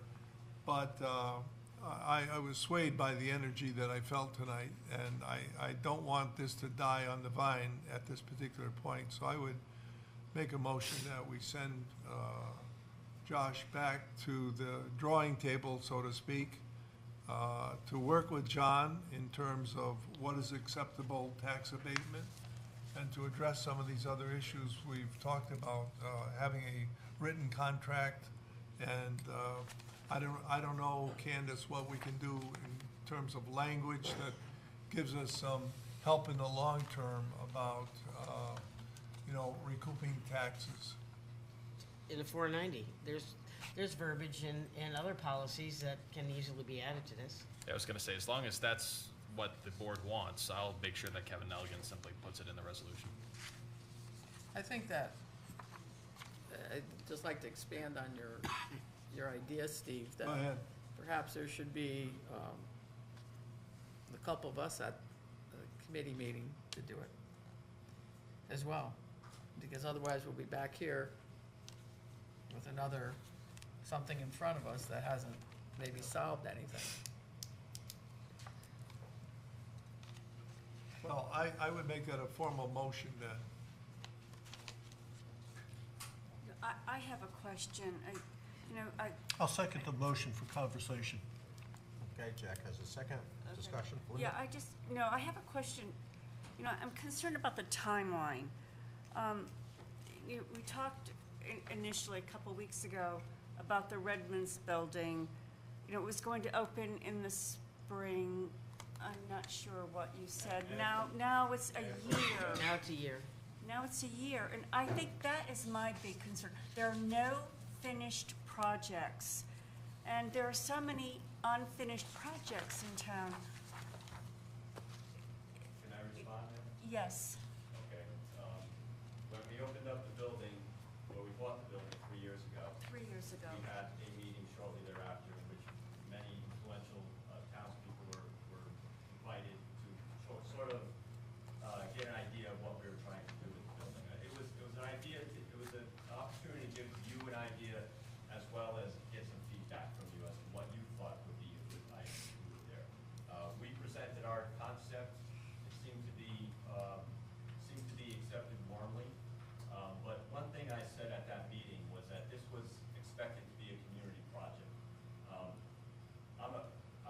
I just bought a building to save a building, and I saw it as a potential beautiful performing arts center that could help this town to prosper a little bit, bring a little excitement to the town. So that's what I intended to do.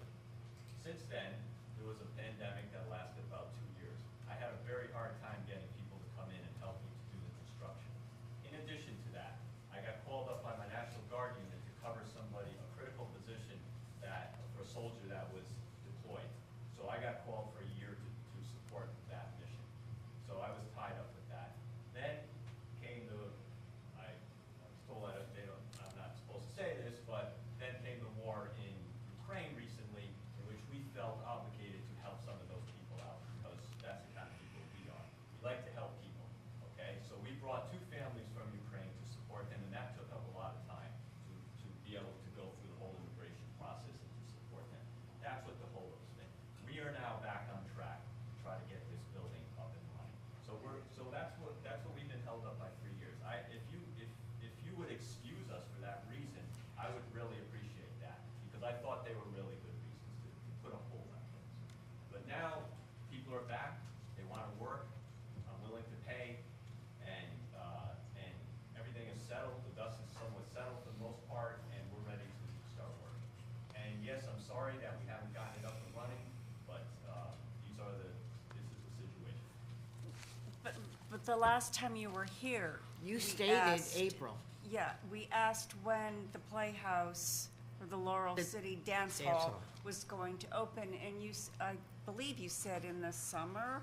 I did. And now you're saying I did. a year. I did. I next apologize year. for that, but Okay. the fire marshal and the building inspector brought some pointers to me of what the rules are gonna be with regards to opening it up and getting a certificate of occupancy, and that pretty much is set my timeline. Okay. Okay, thank you. If I can speed it up, I would love to be able to speed it up and get it going. I think I'd feel a lot better with the whole idea if something happened. If even your greenhouse B&B opened, I would say, okay, things are happening, things are moving forward. I saw something on social media today where you were looking for volunteers to help with your Laurel City Dance Hall. Is that how you're getting the work done, or looking for volunteers to do the work? No, Are you sir. paying? My architect just had a triple bypass surgery, and he's been out of commission for a couple of months. He's drawn up all the plans for us. We're almost ready to present them. He's out of commission for a little while. When he gets back online again, we're gonna come and present our plans to the building, to the planning and zoning, hopefully get approval for it, and then we can move forward with maybe construction. In the meantime, we're dressing the place up. We're doing a lot of cosmetic work over there. We're trying to make the place look beautiful.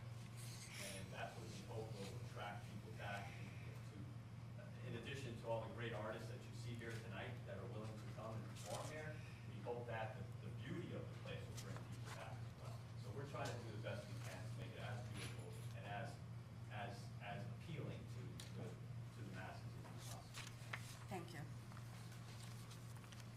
you have something? Yeah, Josh, on the Redmond's Hall, is there a tax abatement on that? No. They're paying taxes on that? Yes. Do you have any kind of a, there's no reduction, it's full assessed value? No, we'd have to approve it if that were the case. Right. Yeah. Yeah, no, there's Just nothing. want to make sure that on we're- any other we're- property We're that's all owned. saying the same Yep. things here. Correct. Okay. Any other discussion? Can you review what we're doing? So, Josh, give me if I, The motion was to direct the town manager to negotiate with John an acceptable, and then bring it back, Yes. an acceptable deal, and then bring it back to the board for consideration? Got it. Bring it back to us at the next meeting or special? Or what's the time frame, John, that you need to make some decisions on here?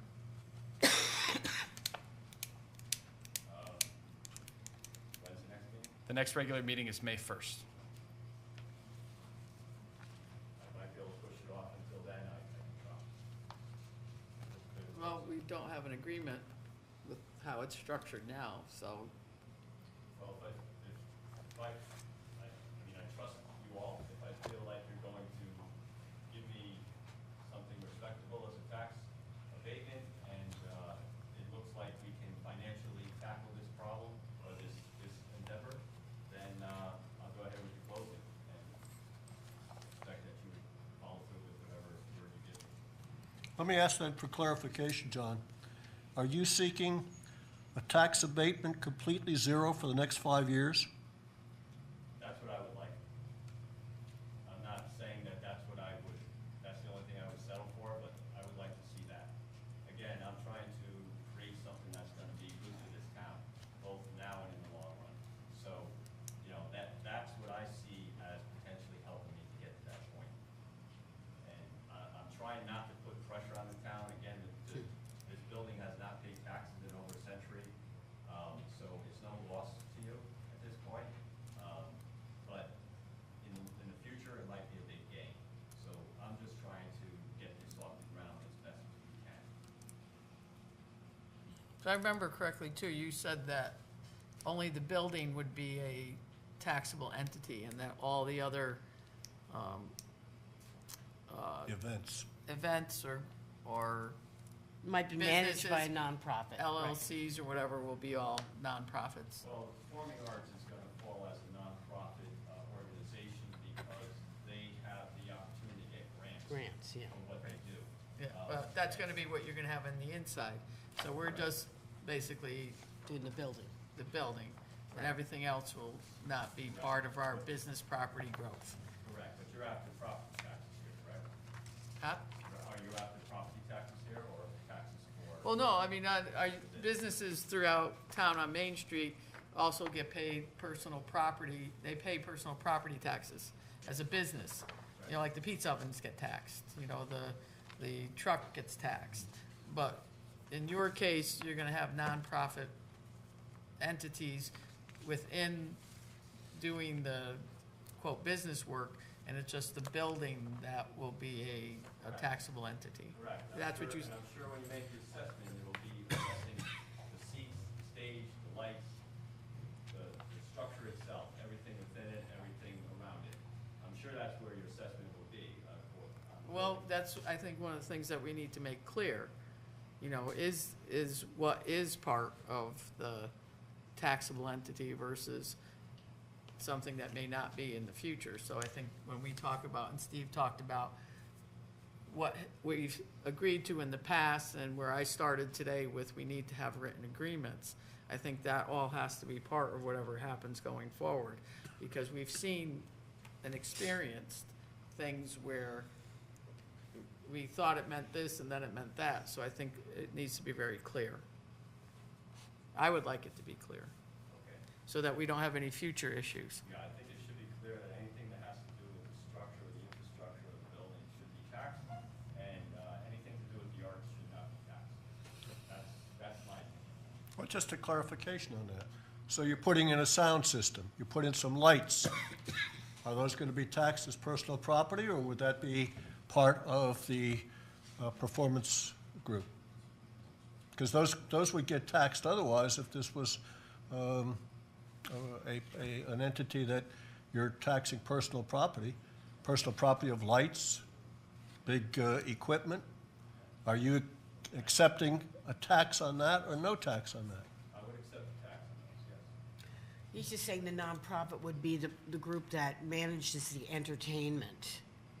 Manages as opposed to owning or using. Yeah. If you're attaching it, if you have a light in your house, that's part of your, that's part of the building. He's saying they're going to have to install lights to light the stage and whatever. So that's part of the building. But the nonprofit he was talking about, my understanding, is that managing the entertainment. Right. And that sort of I get that too. I just want to make sure, as Candy is saying, we're clear on what is being Right. non-taxed and what is being taxed. Right. Just so that in the future, we're not sitting here saying, didn't we say this? Chairs are taxed. Yeah. Seating, yeah. I would say anything that's bolted to the building Right. or tied down should be taxed. But as far as income coming from the ticket sales and things like that, I don't know if that should be taxed because that has to support the performance. That gets taxed by the state anyway. Okay. And if they're a nonprofit, then we probably would get it. Ticket holders would pay. Somebody asked about the building at 15 Case Avenue. It's assessed at $73,000. Tax are $17.65 a year. Steve, to your motions, it goes back to a lot of the questions of, hey, if this building was still owned by the Methodist Church, we still wouldn't get any taxes from it. Right. And we'd still be sitting here in the same kind of income producing or zero income producing situation that we are right now. There is certainly the potential, and I like, as you say, the energy in the room, the potential of it becoming something really great for the town and taxable in the future. Josh, if you could work out an agreement quicker at our next meeting so we can get started and maybe get back to us and see what we, I can't do it for tomorrow's meeting, I know, but I think I think when you say work out an agreement, Jack, we haven't given any. Well, I think we started with one proposal tonight, and then we've heard the other proposal of no taxes for 5 years, and we've had one with taxes for 5 years. So, well, how are we going to? That's the extreme of what John is asking for, but we could go to something in between. He's asking for, yeah, I'd really love 5 years of nothing, but we could say, how about 3 years we start at? Right. So we also have to know where we sort of are. So I don't know if Steve's going back to the board includes any of us to be there in the preliminary runs versus coming back here again, because we're kind of like this right now, right? Right, we're 0 over there, and the full assessment over here, and so you say come back with an agreement. But what if this board has to be part of that agreement? That's a process piece. Candy, you suggested that a member or two of the board be part of the negotiation process. And, At least with that Josh, makes, yeah. That makes sense. And if you need that added on to the motion, I'd accept that amendment. Yes, Okay, fine, you got the. if that's okay correction. with the seconder. It has to be okay with the seconder and the person that's that okay. motioned. Any further discussion on it? Does you know what we're looking for, Josh? He's looking for anything. Is it really? I don't think so. It's just He said clear as mud. Yeah, I say clear as mud. not really clear. Can I make one more statement? Yes, sir. Okay. A lot of the artists here commented on why it would be important for performing arts here in the community. I just want to express my own feelings on that issue. I grew up in New Haven, Connecticut. Grew up in a pretty rough neighborhood where fighting was kind of the activity that we all engaged in, and there was a lot of crime and a lot of illicit activity going on. And a lot of the people that I grew up with are now either dead or in jail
Okay, all in favor of Steve's motion?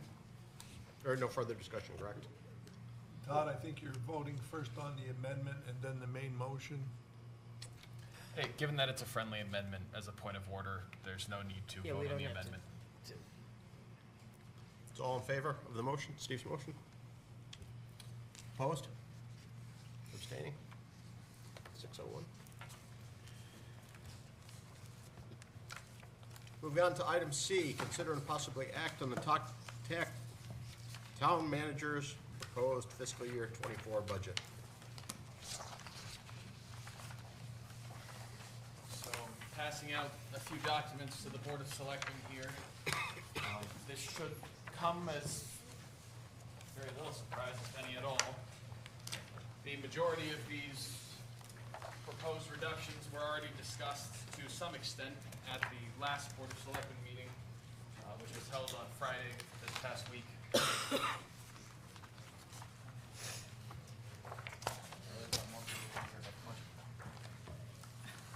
Do we have the revenue page for this? I do not have the revenue page printed for this at the present time, but I can have it printed for you in the next few minutes. Emery, would you mind printing the revenue page for us for the budget document? I'm sorry, what do you need? Would you mind printing the revenue page for us for the budget document? I forgot to print the revenue page. It's just expenditures. Sorry. I appreciate it. So the Board of Selectmen, not that long ago, asked that I prepare a series of recommendations that would help the budget get down to a 26.50 mill rate. A series of those recommendations is listed here. You'll see familiar numbers. These are the items that were the items 14, 15, 17, 20, and 21 are items that were not acted on at the last meeting. The other amendments, the alterations, I should say, that need to be made are listed below. You will see that there are some new alterations to be made. The first three of those are my own, I guess klutzy self, having missed an email from Anne Marie and Tom where they asked me to add those before the last meeting. So those are before you today. They're very small totals that we're talking about here with small adjustments. The alterations 9 and 10 are recommendations from Anne Marie on an accounting basis to remove two items from capitals and put them into the general operating budget because they don't necessarily meet the standard of being a capital project.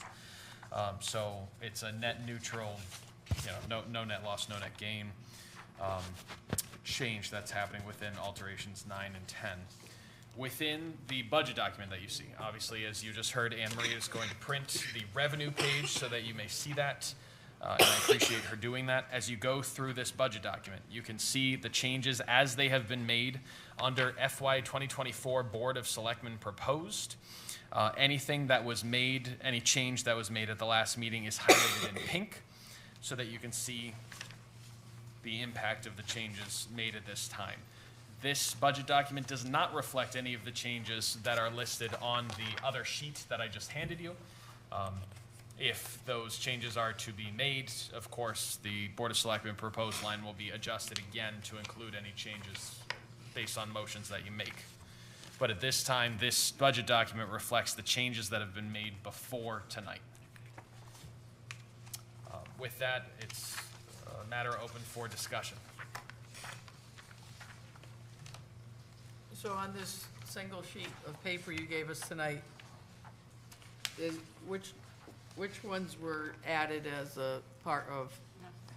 Alterations 6, 7, 8, 9, and 10. Okay, so all the alts are, Right, we went up to 21 is what we didn't finish, the 14 through 21 from last time. So 6 through 10 are new. Correct. So 14, Candy, you had made the motion last time, and items 14, 15, 17, 20, and 21 were not included. I thought 21 wasn't included because we were going to increase it, weren't we? And we did. Okay. So that's what's proposed in front of you. It's instead of $5,000, it's $6,000. And that's number 21. That's correct. So this is as presented to you last time with the adjustment that I suppose 21 is increased as requested. I don't believe any other changes were made, and then alterations 6 through 10 are new. so in looking at this and then also just having thought about things over I guess since, well, been thinking about it since forever, I guess, but, Friday. I think we should do the number 21 and all the alts, because the alts are something I think we have to do. 21 was something we discussed the other day. And then after that, I would like to discuss the salaries of non-supervisors as it was brought to our attention by the town clerk in a communication about looking at salaries. So I'd like to discuss that after doing maybe 21 and all the alts.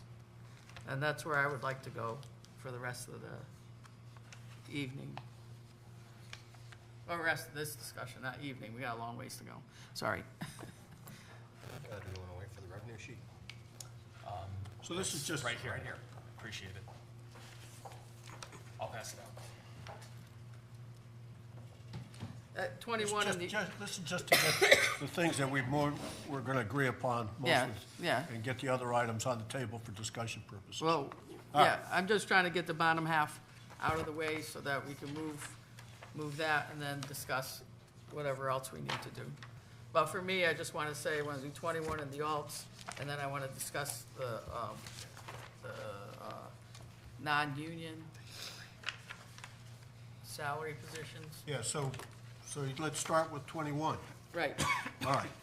So you're Everybody's- suggesting we agree to the $6,000 change in the proposed budget for revenue.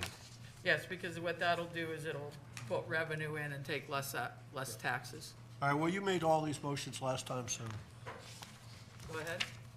I just want to make sure everybody's okay with it before I start doing it. At least we get something done. Yeah, I mean, it will get it moved. Let's that's get all. something done.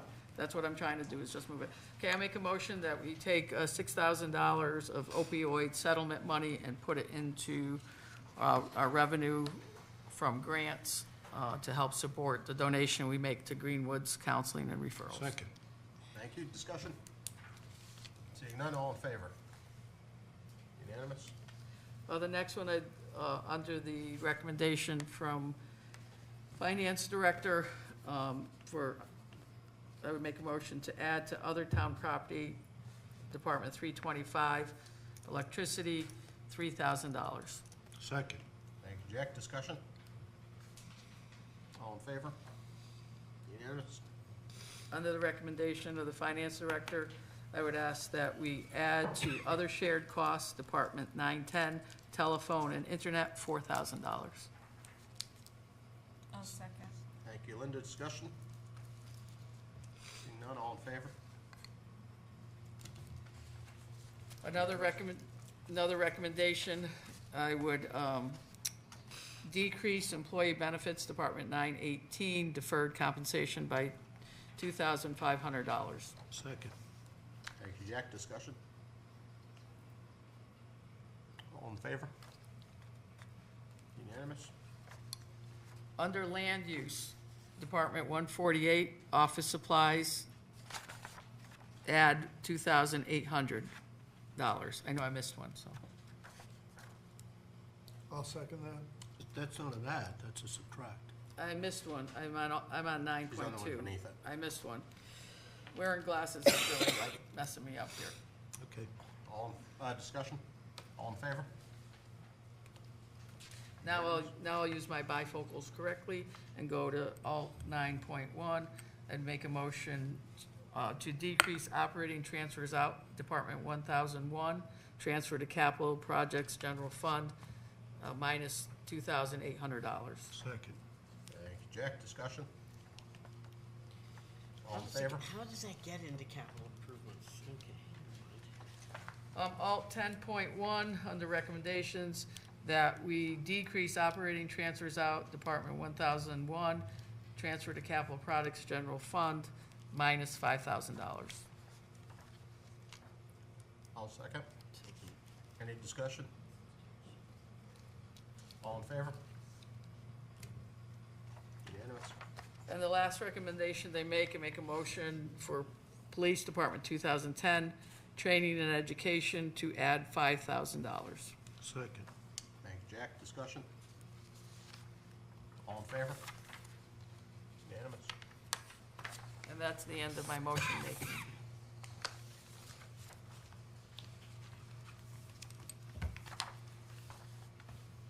The reason I wanted the revenue page was because I wanted to see line 1, property taxes current.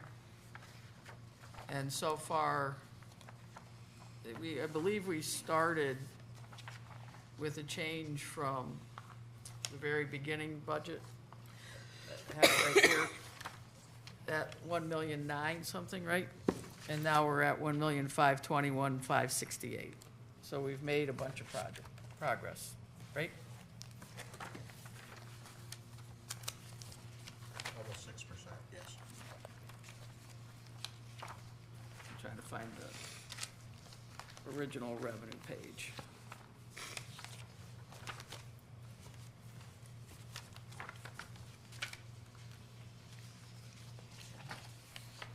Yeah, so on the original budget that we're giving on March 15th, the property tax current was 1.911659, and currently we are at 1,521,568.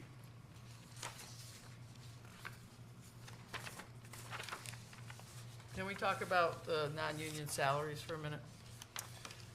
Yes, and in preparation for this, as you and I had spoken later in the day, I don't have information about all related benefits, specifically FICA related to these salaries, but I have created a short sheet here that articulates what could be altered, removed, changed, et cetera, that you can review just in a second.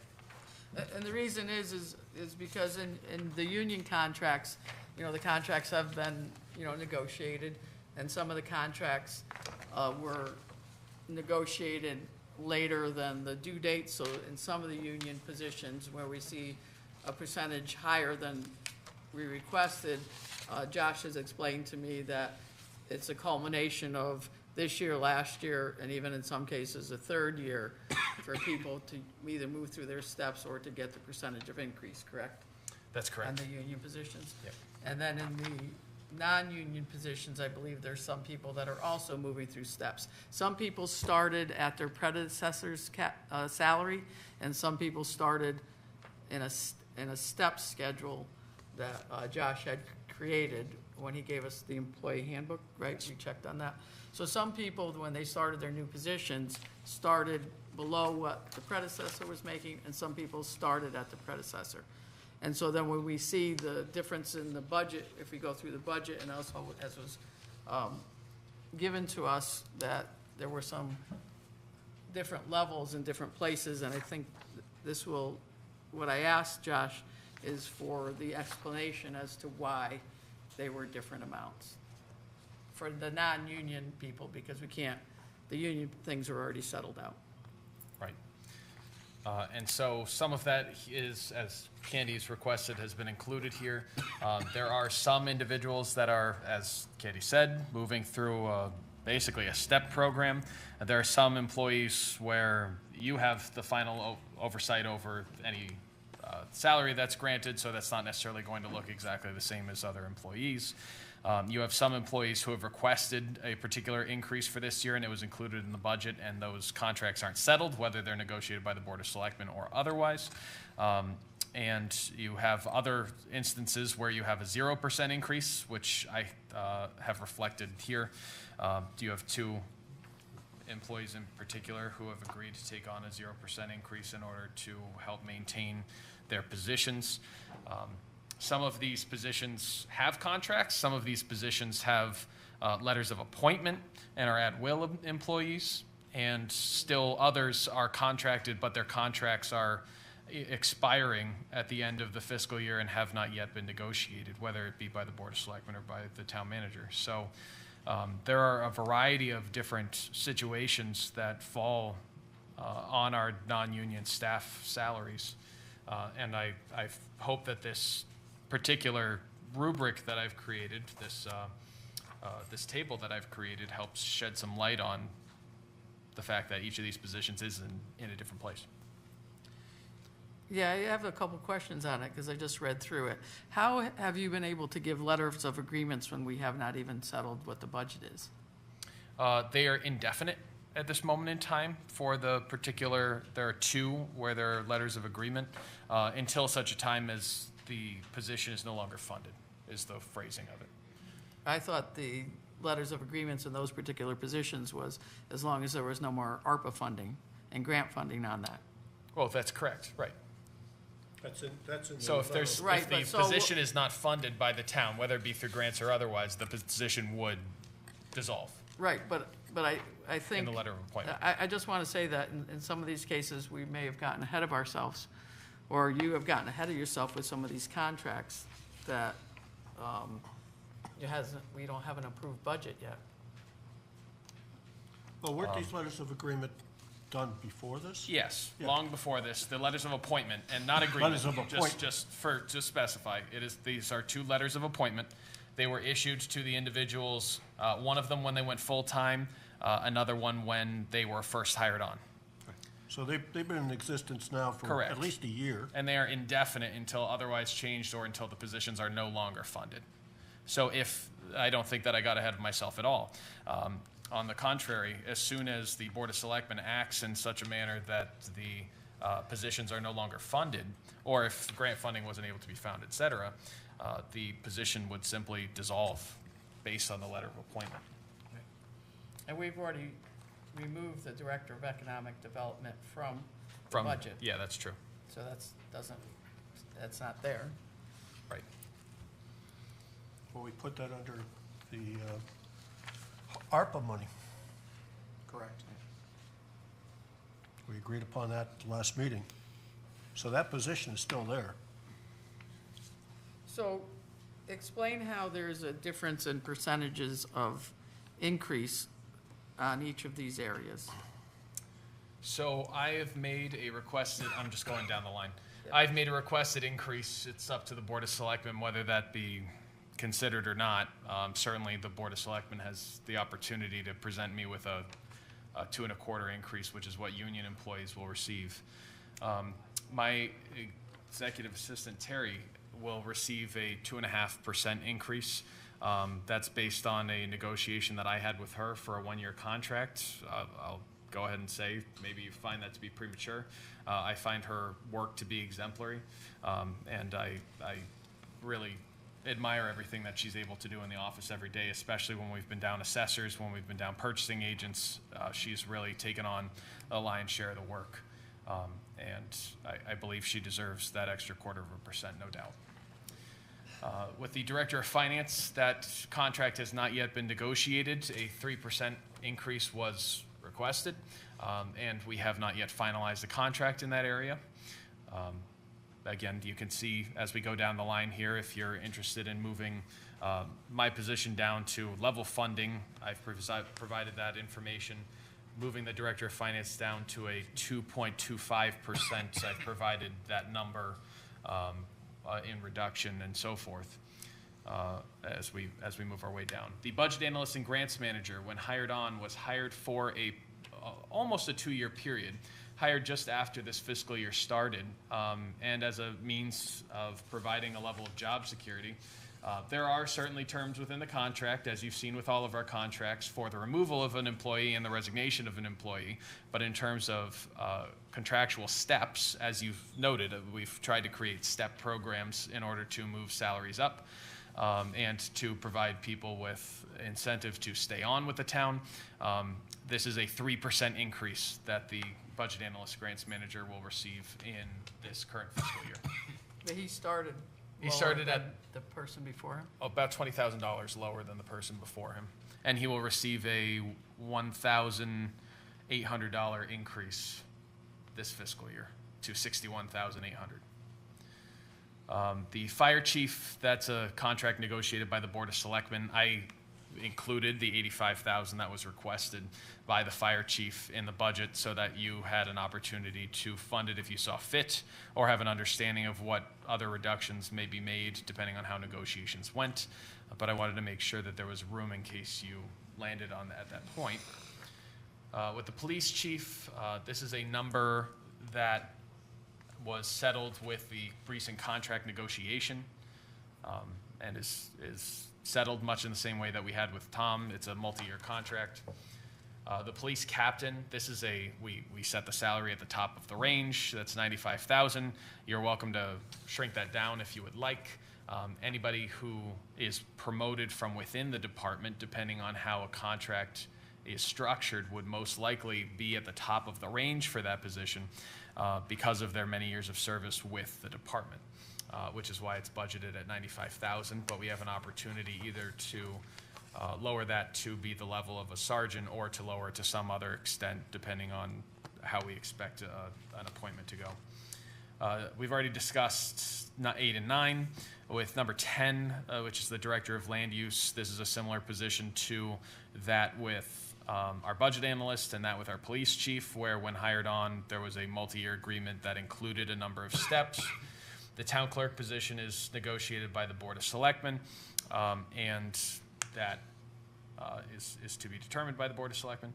The program coordinator with recreation, we've budgeted $20 an hour. That's already been removed from the budget, but just to make sure you have an awareness of what the other positions are within non-union positions that are being considered, even if it's being paid out of the recreation fund. Director of Public Works, I negotiated a 1-year contract. The contract had long since expired, and we needed to put something in writing that clarified the position of the Director of Public Works.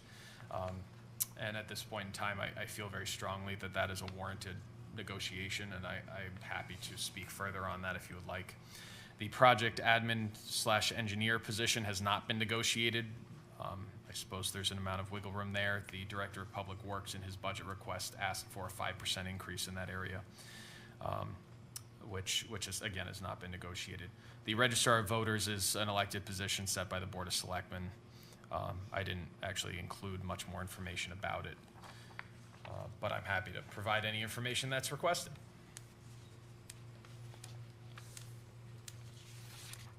I know you gave us this for discussion purposes, but just, I want to go back again. In any decision we make tonight, the number 9, Director of Economic Development, has already been made, correct? Right. Yeah, okay. Yep. The police chief, these things that are already settled. So we really have the open ones that there's no contracts, and the differences between negotiated settlements are left. So we have yours, number 1. Number 2 has already been settled. So if we're looking for decisions tonight, 1, Director of Finance is still open, correct? Yep. 3, Fire Chief is open. 5, Police Captain position is open. So, right, we could decide on that tonight? You could. Okay. 7, Social Services, didn't we already agree upon that one? Yes. So we don't need to vote on that tonight. So number 15 would be the next one. Say that again? Number 15 would be the next one we could. Anything in the column, this is possible reduction. Those are the only ones we can action. Others are all contractual. Well, wait a minute. 11, 11's still open. Nope. Town clerk, right? What I was looking for in this exercise was to be fair and equitable amongst all the non-union people, just like you would do in a union contract.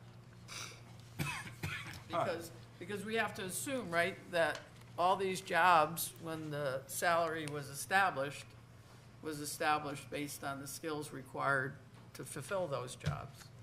Or the difficulty in getting somebody in. Yeah, well, sometimes you and I differ on that question. As We know, do. As we know on that.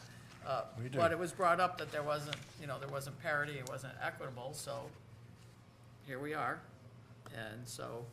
And then with things being settled already, maybe in the future we should have approve these contracts that are gonna, just like we do union contracts, maybe the board should be approving contracts that are created by the town manager for non-union Well, is it our salaries. purview as Board of Selectmen for these contracts, or is that the executive director's position of the town manager? Well, we have to budget it, and Well- we vote on we vote on union contracts.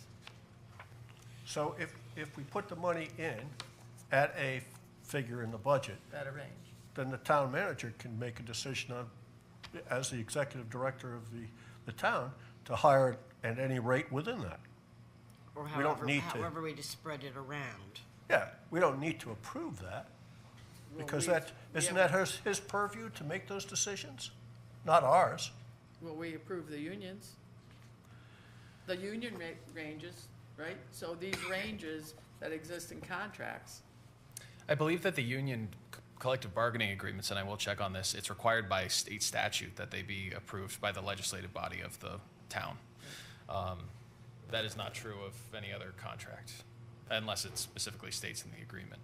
Which is why there are some contracts that are brought to you, specifically state grants require approval from a legislative body if you're going Right. to engage with those services. But if you go out and hire somebody and the money's in the budget, you don't need our approval for that. That's your decision. If we don't like it, we'll tell you in executive session and go find yourself another job if you don't like it. But if you have done your executive management decision-making and hired correctly and hired within the budget, we don't have much say on that, do we? Other than speaking to you personally. From my perspective, I agree with you. Okay. So if we as a board approve union contracts because it's required by the state, by state legislation, we don't necessarily have to approve anything other than the amount of money in the budget for a particular position. Correct. Okay, okay. That gives you the authorization to go ahead and work on an agreement, as you have with the police chief. We had an agreement with that. As you have contracts settled with the executive assistant. Correct. You've settled that. As I think was noted, particularly by, not that I negotiate this contract, so maybe it's not the right example, but as I think is pretty well exemplified by the fire chief position. That was a request that was made. I'm not sure where it's going to land in terms of a negotiation. I think that a back and forth could be had on that position, but I included it in the budget to make sure that if the Board of Selectmen chose to move in that direction, you had the opportunity to do so, because you can set it within anything that is budgeted. The same goes for all of the other positions. We're requesting the budget totals because, there's a need in that category.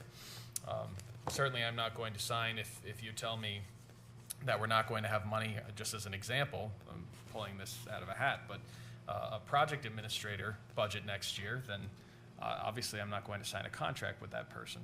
But at the same time, there are negotiations that need to be had as we move forward with all of our hiring to make sure that people are comfortable in their positions, to make sure that people want to come join the town of Winchester's ranks, that they want to be part of our team. And sometimes that includes having multi-year contracts. Sometimes that includes step increases. These are normal bargaining tools that we use. And I do my best all the time to make sure that we're staying within budget and present the budget numbers to you at this time of year to make sure that we're going to be set for the coming fiscal year. Well, we've had this discussion many times about, salaries are one thing. You can offer a lot, but sometimes people stay because of what the steps are going to be, what the benefits are going to be, what the potential of the next 2 years could be. It's not just a dollar amount in this particular budget, but it's what you've negotiated with them to stay for 2 years rather than walking away within the next year. They know why they're coming in. But I think that's how you have to hire today. You can't just offer and hope that somebody stays around, because we see too many people moving. The other thing that isn't on here, and I think needs to be brought up, is the fact that we do have a lot of turnover the last few years. These positions that are non-union staff salaries, they don't have union protection. So in my opinion, the raises that we're offering them are too low. as they don't have many of the protections and benefits that a union would provide for them. I can glassdoor any one of these salaries, and all of them, we're nowhere near the median salary nationwide of these positions. Should we be? Well, if we think we're taking care of our employees, we probably should be close to the median anyways, not well below. The fire chief is well below a median average of a position below his. Same thing for police chief. Probably police captain. You know, most other towns that have a captain are probably going to be well over 100,000. You know, and then, you know, the town clerk, the finance director. Those are positions that are key positions, and we don't treat them like key positions all the time. Well, you know, all these people need to be certified. Yeah, but that's another thing. Like a fire chief, you're comparing our fire chief to another town who's managing one individual, right? No, I'm comparing our fire chief to a deputy fire chief. Right. Which is well below, about 70,000 below a fire chief average. But in terms of responsibilities or managing, He's are got they all- managing more? He's got the same responsibilities. Doesn't matter how many people he's supervising. Oh, it doesn't matter. You have to have the same certification, whether it's 5 or 500. Right. And, you know, we keep shooting ourselves in the foot a lot by allowing the turnover to keep happening when we know that they're leaving for larger dollars sometimes. But, you know, that's my piece on this thing. But further discussion? Well, we know that we don't compete well in lots of areas because we've lost employees for that reason. We can't, and when you look at this, if I'm an employee, one of these supervisors, and I look at this and I say, this is all over the lot, you know, how come I'm getting this and he's getting that? We can't solve that tonight, we can't solve that in the next couple of months, but we do need a budget. And so it's like we've joined the game and it's already the 8th inning because a lot of these positions have been agreed to, and we're not going to overturn that. The question I think for us is for those positions which need board approval, you know, do we need to give direction to the town manager about what are the limits, what are the parameters, you know, what do you need to do? So we're in a tough spot right now. Well, one of the things that's always bothered me when we look at salaries and try to give increases, if we're trying to say that one position is equal to another position because the director of finance should be paid the same amount of money as the police chief, as the town, every position has its own quality to it and its own financial value to it. I'm not in favor of having all department heads at the same kind of figure. And I'm not sure anybody is at that, we can do that. But secondly, not every increase should be just based upon a percentage, because sometimes if you're at 100,000, you get a higher percentage, you get 10%, or you get 3% of 100,000, or you get 3% of 75,000. It's just not equal. There should be value to that.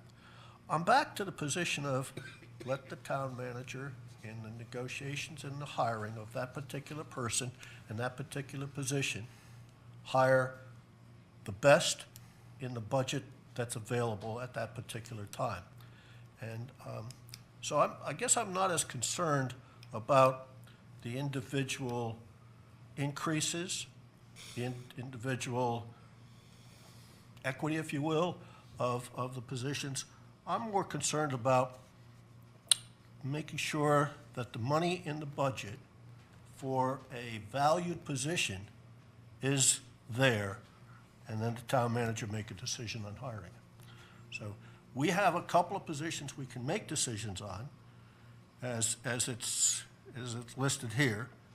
The Josh's position, the fire chief's position, and the town clerk's position, and I guess the registrar of voters' position. But other than that, I'd say, go for it. These are the money in the budget, do it. I hope that makes sense. I need to add something. Can I just ask a question? Which of the positions are elected besides the registrars? Town clerk. Town clerk, okay. According to state statute, you can only raise elected position salaries once during their term. So if it's a 2-year term, you can raise it once. If it's a 4-year term, you can raise it once. Just make sure you are all aware that that's the rule. I knew there was some rule around that. Thank you. So the town clerk's position was not raised last year, right? Apparently not, Right. by Correct? law. Okay. So And town clerk did start at his predecessor's salary. I understand it. Yep.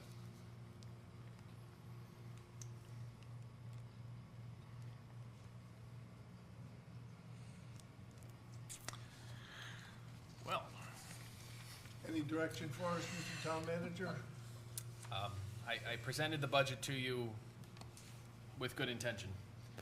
I believe that the increases that we see in certain areas are not just warranted, but they're really important to keep people in the places where they are, to make sure that we're investing in our team, to make sure that we're building the best possible team to serve the town of Winchester and the people that live here.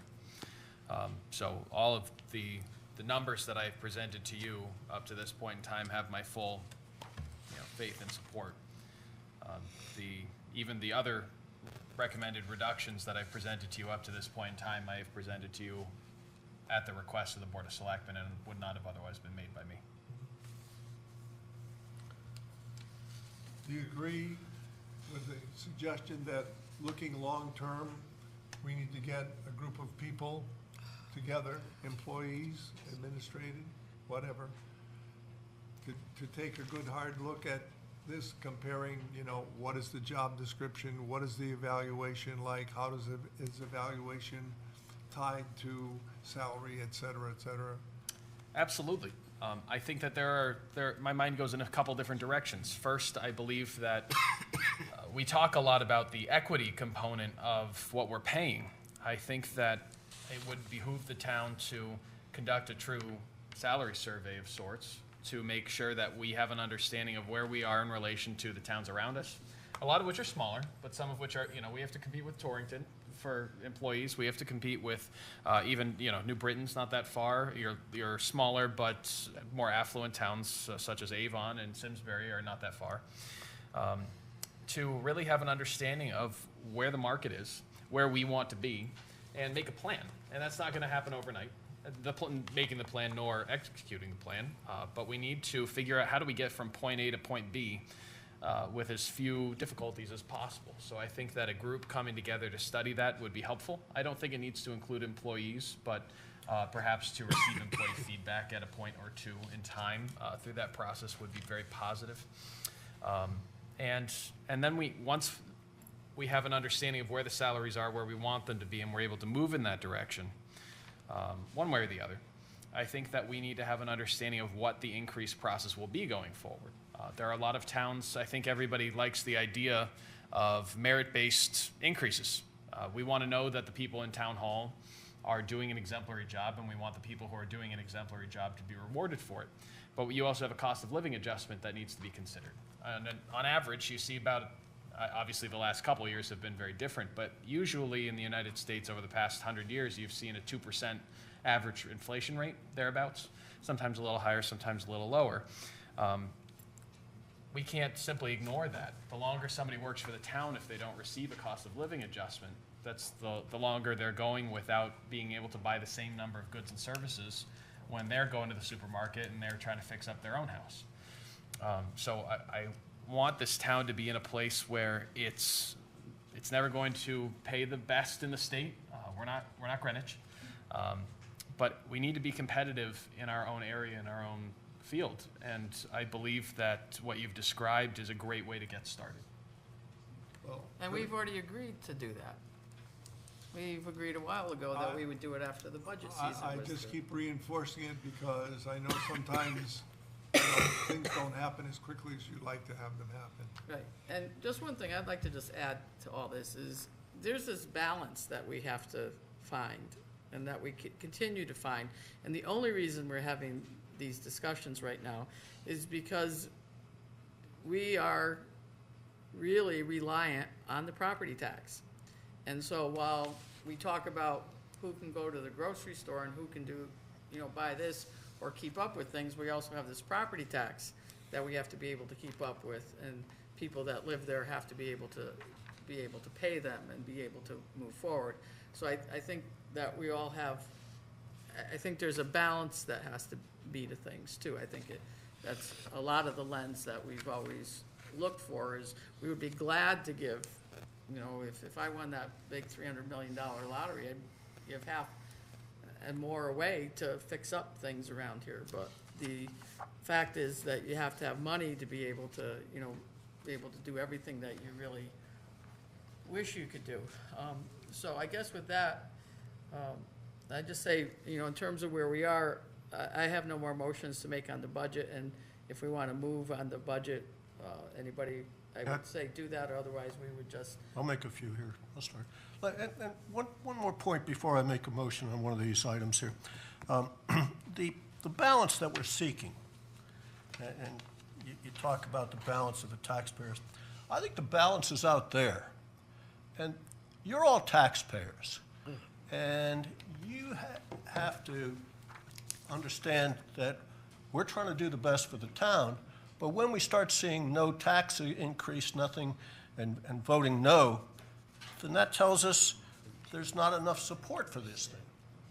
But if we're looking for balance, if we're looking for growth, and if we're looking as a forward-thinking Board of Selectmen, I think we have to support moving ahead with a budget that, yeah, maybe puts right now some pressure on people, but if we don't do it, then we ourselves are saying as a board, we don't want to go anywhere. We're stuck. And I'm not that way.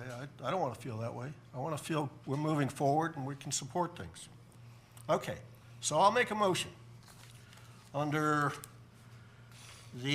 let's start with the easy one.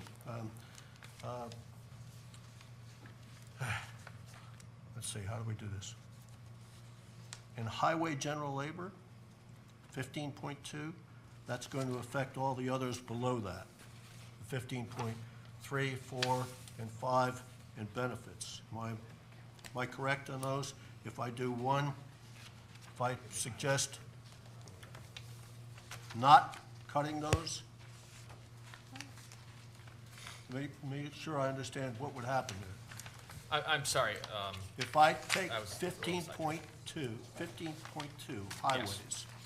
Yep. And I make a suggestion that we do not cut that amount of money, then 15.3, 15.4,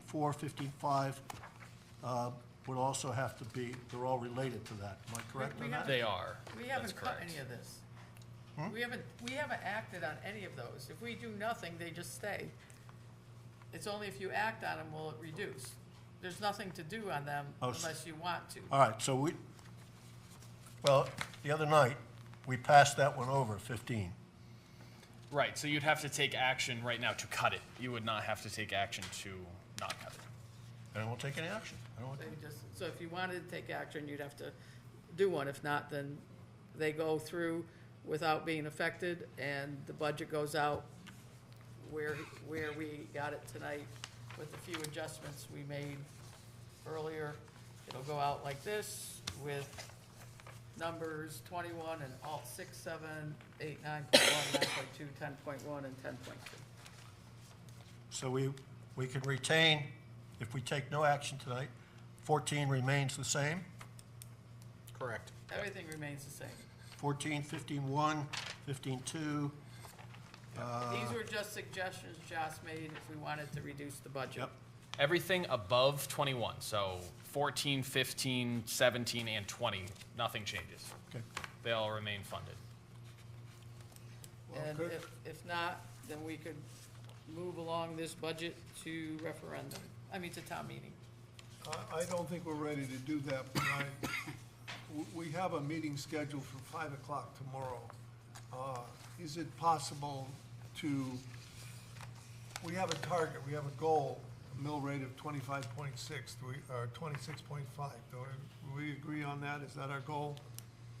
Well, that's still the intended goal, but if we're really needing some additional money, is another half of a mil going to be capable here, or do we stick to show us 26.5? One of the reasons I read the revenue number from property taxes is because at 1.521568, that is 1.5 mils above where, because we were like at 25, right? So we are at 26.5. Well, what I was wanting to hear is the town manager tell us, we'll meet at 5 o'clock tomorrow, and at that time, I will have this information included in the new budget totals, and so we'll know how far we are from our goal if we accept everything that's on this piece of paper as a reduction. But we're not. Well, we're not going to reduce any of these. We only have agreed to the bottom half. Okay, I understand that. What I'm saying is, I would like to know what our goal is and where we are in relation to that goal, so that we know if we need to make further cuts, either on this piece of paper or from someplace else. Right, well, my goal is met, so I have no further reductions to make. Myself, in my thinking. And does your thinking include all of the changes we made tonight? The changes we made tonight on the bottom half? We all voted on them. We voted on those, and those were adjustments that were presented to us by the finance director, because they had to make some adjustments to clean up some things in there. All right, I And so understand that's- that, then And the top half, 14 through 17, 14 through 20. 20. 14 Remains through 20. without touching. It and remains as is. Remains as is in the So budget. where are we bottom line with our goal in terms of assuming that this is all approved, top half? I don't know, you gotta ask them. I believe, You gotta give me 2 minutes, because I gotta put in the changes that you made, make sure I get the right changes that we made. You want this? Yes, Okay. please. It's just what you presented. I think they're just a flip-flop of Well, numbers, correct? it's a grant revenue from opioids. Oh, yeah, that one, okay. yeah. I tried to put them in as you were speaking, but you were going way too fast. Yeah. I think I got 2 of them in. That's the right numbers. Oh, yeah, that's it. You know, I think, Steve, to your point, if we approve this budget, then we also have to sell it to the community and understand the reason why we are supporting this. And we need the support of you people out there, not just a few of you, but all of you. If we go to a town meeting and the town meeting says, oh, well, you increased this guy's salary by this amount of money, we're going to try to cut it. You know, we're just negating everything that we're trying to do here. And those kinds of decisions at a town meeting are just unfruitful. We need to have support, say the budget is what it is, and let the taxpayers decide, and then make sure that we get out there and support it.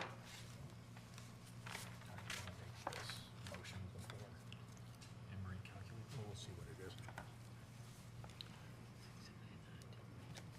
It was just going to go down the line, the ones that we said.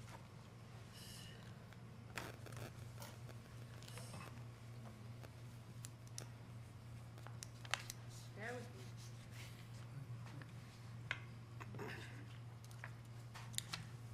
Do we want to move on while she's doing this? Yeah, I was going to say, we do have a presentation still to be considered. We could do this at 5. I won't be here tomorrow at 5 Oh. o'clock, so, just so you know. So if you want some numbers, I'll give them to you now. Just give me 2 minutes. So I think- If she does that, you wanna do it in between, said. Yeah, I was going to say, we have a presentation still to be given on the driveway under new business, the driveway for 543 East Wakefield. If perhaps we could have that discussion now and then circle back to a final number from you, Anne Marie? Is that satisfactory? So I'll make a motion to table the acting on the town manager proposal for fiscal year 2024 to after new business A. Is there a second? Second. Thank you. All in favor? Unanimous.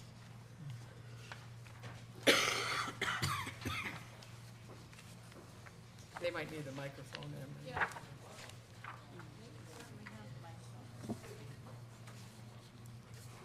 You guys can come up here if you want.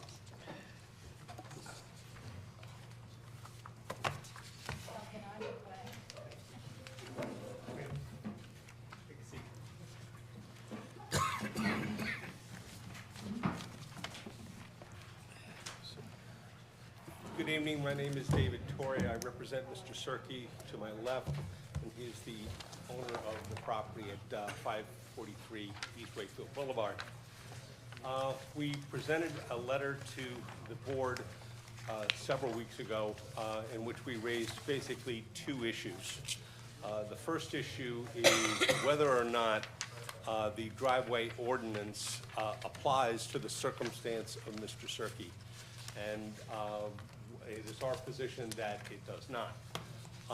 The second issue is if the board decides that the ordinance does apply, then in the alternative, we're requesting a variance of that ordinance. I provided a number of mostly photographs. I'm going to do this one. Not the microphone. The photographs were in a sequence. I hope they didn't get too mixed up in your files.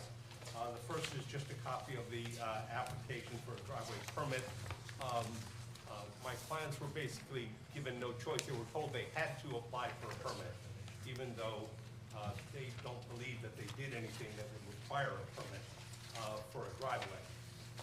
If you go to the first photograph, that is the property at basically around the time that it was purchased. And as you can see, there's a very wide driveway made of gravel. It was basically from one end of one property line to the other. This picture? Yes. This yeah. one? That This one. This one. Okay. Okay. Yep. Right. That's basically the property as it was purchased in 2017 or 2018? When I purchased it? Yeah. September 17th. So the purchase date was September in 2017. The next photograph is basically a photograph of what Mr. Cirque did to the property, and that is this one. He made significant, cosmetic improvements to the property, and basically had to rebuild the foundation underneath the property. But the house dimensions did not move. All he did was, there was a stone foundation, and he replaced it with a concrete foundation, and then he did some cosmetic things to the outside, and he added some windows and things like that. With respect to the driveway, he removed portions of it and grassed it over. As you can see, the driveway isn't, one end of the property line to the other. It's now in a contour. So he removed significant portions of the driveway, and he just simply resurfaced the driveway by adding a layer of asphalt on top of the existing driveway. With a permit? He took out a permit, yes, but we don't believe, my understanding is when you resurface a driveway, it doesn't require a permit. To clarify, I know from personal experience that it does require a permit, and I believe also that the permit was taken out after the fact. Is that correct? Well, the permit was taken out when they were told that it had to be, but I have to tell you that at least our experience in this town is that permits are not taken out when you just resurface a driveway. If you reconstruct a driveway, you install a driveway, you do. But if you're just simply putting another layer of blacktop on top of an existing driveway, you do not. I can tell you from personal experience that's not true. You have to when you're resurfacing as well. Well, we can tell you from personal experience that they don't.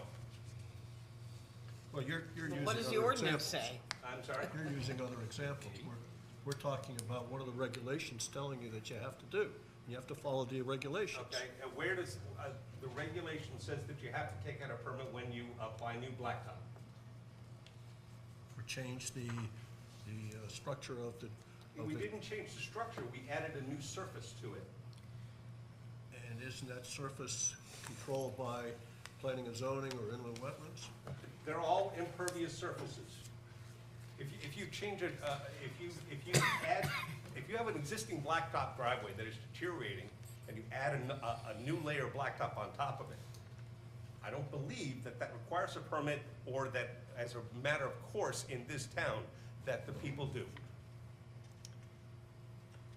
My understanding is to the contrary, but that's neither here nor there because the purpose of the Board of Selectmen really is to consider variances, and in this matter in particular. Based on the ordinance. So what I would recommend, based on what's been presented here tonight and what's been included in your packets and after having a conversation with Mr. Serkey and his attorney, is that a variance be granted. We do have some notes here that are included in your packet from the Director of Public Works. The Director of Public Works has noted, gone through the driveway permit inspection checklist. You're welcome to take a look at that. To read the last paragraph of the note that he's written to the Board of Selectmen. There are multiple possible solutions to prevent their stormwater from impacting the public right-of-way. The Serkeys need to propose a solution that is acceptable to Public Works to abate the nuisance. This should be a requirement and condition of any variance granted by the Board of Selectmen. So to speak to this a little bit, and again, I'm not sure if you're going to be amenable to this or agree necessarily, but in speaking with Jim Rollins, one of the main reasons why we go through the driveway permit process is so that Public Works can provide commentary to the individual who's applying to make sure that everything's in compliance with the way that we maintain the town roads, so that there are things like water not running into the town right-of-way and then freezing within the town's right-of-way. That's one of the, and not just freezing, but simply corroding and eroding the town's right-of-way. So the concern that's being brought forward by our Director of Public Works is not so much about the driveway itself, it's about the runoff that's coming from the driveway. As has been presented to the Board of Selectmen within the packet, it's his recommendation that a variance be granted on the condition that a solution be proposed by the applicant, Mr. Serkey, to mitigate the stormwater impact on the right-of-way to be evaluated by the town of Winchester. Could you point to me the section that says that there's a water problem in the ordinance? Which section does that arise from? I'm sorry, I'm not personally an expert on this ordinance. I am taking the word of our expert, which is our Director of Public Works. Right. Well, and the Board of Selectmen as the agency, please, as the agency that reviews the variances has the right and opportunity to grant them based on conditions. That's what's been recommended by our expert Director of Public Works. I understand, but let's look at the ordinance, okay, if we will. The ordinance says at paragraph 16 that this ordinance shall apply only to new construction of driveways, which this is not, and to the substantial reconstruction of an existing driveway. Substantial reconstruction for purpose of this shall mean any reconstruction of 50% or more of the length of a driveway. Now, I propose that resurfacing is not reconstruction, right? And if you would like, I also included quotes from Webster Dictionary as to what constitutes reconstruction versus what constitutes resurfacing. And I believe that what transpired here, putting a new surface on an existing driveway, is resurfacing. It is not reconstruction as is stated in your ordinance. And therefore, I do not believe this ordinance applies to the circumstance of Mr. Serkey. Our Director of Public Works, and we've gone over this before, that's why you're here tonight. We can have disagreements, yes. Correct. And that is why the town has reviewed this. I know that our Director of Public Works has reviewed this with the town attorney, and it's our opinion and my recommendation to the Board of Selectmen that the variance be granted, which is what you're looking for, on the condition that a recommendation be brought to the town as to how we're going to mitigate the impact of water running off your driveway, unpermitted, onto the road. All right. First of all, let's move to the photographs, which is the next one, which is this photograph.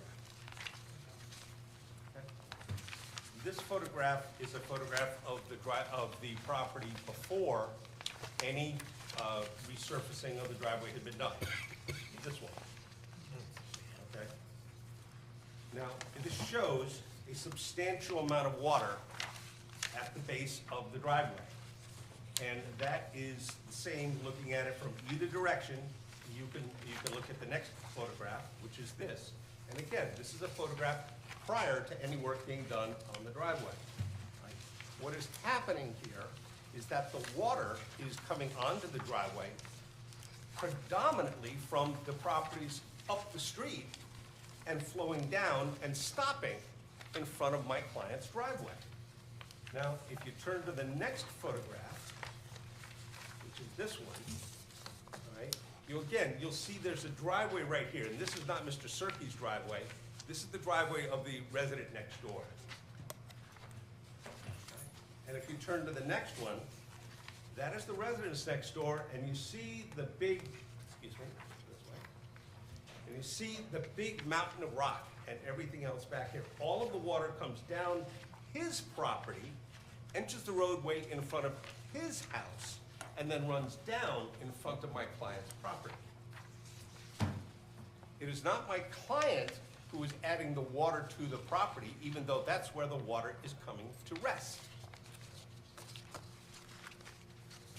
Now, if you look at the next photograph, again, you'll see, I'm sorry, no, that's not one you've given me yet, right? What's happening is, and if you went out and looked at the property, you would see this. The water comes off of the property uphill from my client, and it pools in front of my client's property, and it has done so long before my client purchased the property. So I would submit to you that any remediation efforts that are required are not my client's responsibility. In fact, my client has added so many improvements to his property to alleviate any water runoff that is possible. He's installed storm drains, and he's installed piping and piped all of the water that was flowing down the driveway and prior to that, and making a big run of gravel onto the roadway. He's ameliorated all of those things by directing the water into dry wells and adding grass on either side to absorb the water. So if anything, he's already improved the runoff on the driveway or on the public road as a result of his construction, not made it worse. Do you have engineered plans that show the hydrology behind what you've just described? Mr. Sherman, Mike Sherman did do a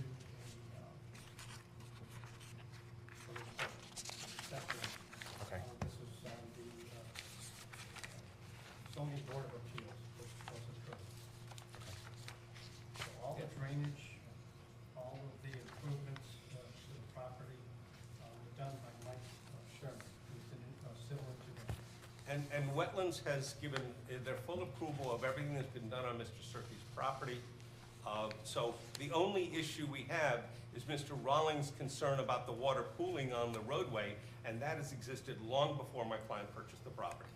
That doesn't mean that it's not exacerbated by the changes that were made without permits. Did Mr. Rawlings say that there was any exacerbation caused by my client? That's my understanding, yes. That's why we're here tonight, and that's why he made the written comments that he made to the Board of Selectmen. He's never told that to us. Okay. The fact of the matter is that he's made the comments and recommendation to the Board of Selectmen. And the fact of the matter further is that the driveway used to be a pervious surface, and now it's an impervious surface. No, that's incorrect. It used to be gravel, no? Gravel is impervious, Okay. according to your Inland Wetlands Board. That actually I didn't know. Well, I can't in good faith recommend that the Board of Selectmen move forward with anything, I guess, unless we have Mr. Rollins here and perhaps Kevin Nelligan here as well to comment further. And if there's any evidence that they have that the water has been exacerbated, the water situation has been exacerbated by my client, we'd be very much interested in seeing that. Okay.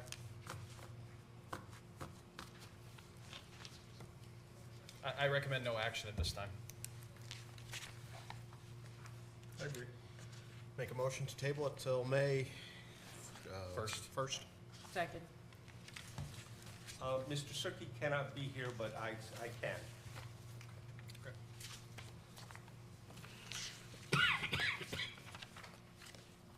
All in favor? Opposed? Abstaining? I'm abstaining on this matter altogether. 601. See you in 2 weeks, or on May 1st.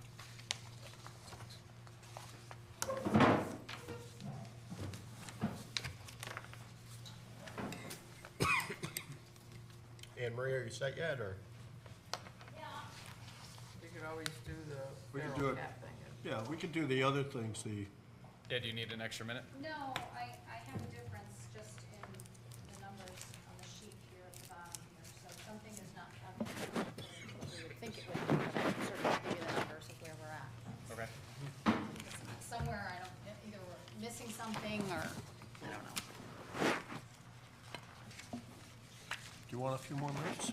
No, We it's got not other gonna, items we my can math take. won't change. Well, we can't, I won't feel comfortable making a motion to send the budget to town meeting unless all our numbers are correct. I can't. Well, I can tell you the impact of what is the individual line items on the sheet are right now. So, by making the changes that were voted on tonight, that puts your total, all right, let me just make sure. Let me make sure. That makes your total revenues and expenditures $39,574,308.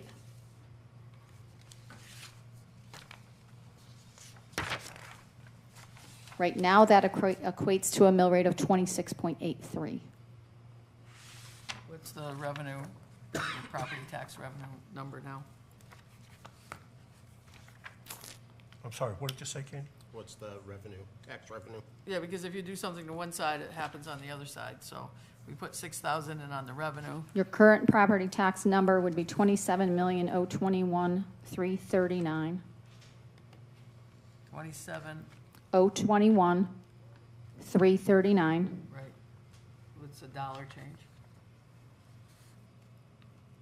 $1,515,568.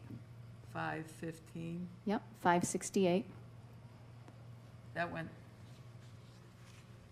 okay, that's down. And then the 6,000 goes in somewhere, right? The 6,000 is in the bottom line item under opioid, which went from 5,000 to 11,000. So what's the bottom line on the revenue then? Same as expenditures, $39,574,308. 408. 308. 308. That's what's on the general, that's what's here now. On the sheet that we have now, that's here. And we just made expenditures 39,574,308. So it's all. Did you have these changes in there before the meeting? Or did? Say that again? All the changes that we just put, that we voted on tonight, are those all washes? The ones that were in there were the other town properties. But were they all washes in terms of? No. Math, in terms of math? No. 10,100. The only washes are the move of the items out of capitals. The last two, the 2,800 and the 5,000, were just a switch. Those zeros out. Those were not reflected in the document that you received. The other ones, That's capital. right, the 3,000, the 4,000, and the reduction of 2,500. The same as what we had here. So like this was here already. Oh, so is your Excel sheet just not updating? Not refreshing? If Candy's saying that what you're reading off of your updated sheet is the same number that we're getting in the. It would be the same because the three items that you voted on tonight, the addition of the 3,000, the 4,000, and the reduction of the 2,500 were in the line items. The other 4 are a already wash. included them Yes. What was printed out today. Yes. Understood. I did not understand. Yeah, no, that's a good catch. Yes. And the other ones were just an in and out move from capitals back to general fund. So those are a wash. So the numbers that we had here, Yes, So the only change is the 6,000. correct. Okay. and that's why we had to change in the amount of property taxes. Right, but not the bottom line. Correct. So that was Exactly. 6,000. Yes. All right. So if I take the rest of these items that are at the top of this sheet, maybe my math is wrong, but I think it's correct. I'm coming up with 318, 366. Yep. Correct? Correct. If I drop that number in, and this is where I'm confused because we had this all worked out, that comes down to 39,255,942 Okay. for a revised number. But I don't think we're looking at making those reductions. No, but that was the question that Steve had asked, Okay. correct? That was the question you had asked, is if all the remaining reductions were made, where would you land? Correct? I thought it was if we made the reductions that were made tonight, where would we be? Is that, I guess I'm confused as to, If we adopted the budget as you have it in your book Mhm. right now, without Yep. any other change, what would the mill rate be? hang on, let me You put it, said 26.83. Okay, Yeah. sorry, I missed. 26.8. Okay. yes. So the 318 will drop it another 26.83, yeah. Because a mill is a million. It drops it to 26.51 with the additional, I don't know how we're off that .1, but Yeah, but we were at, about point I think we got it to the 0, but. Yeah, we did. drops it to 0.3. Every 100,000 is a 0.1. So right now, we're 26. 26.83, correct. I can go with that. Does anybody want to do anything else? You want to wait until tomorrow, or we can make a motion to send the 39,574,308 to town meeting on May 8th? If we're projecting 26.83, I'm comfortable with 26.83.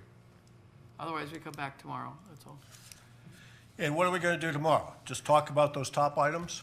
I don't know. I Make a just- motion one way or the I- other. I'm ready to make a- Somebody make a motion. I make a motion then. Someone second it. All right, as long as everybody's ready to go. I didn't want to just I want Do to it. go home. Do I it. don't want to blindside anybody or make everybody not ready.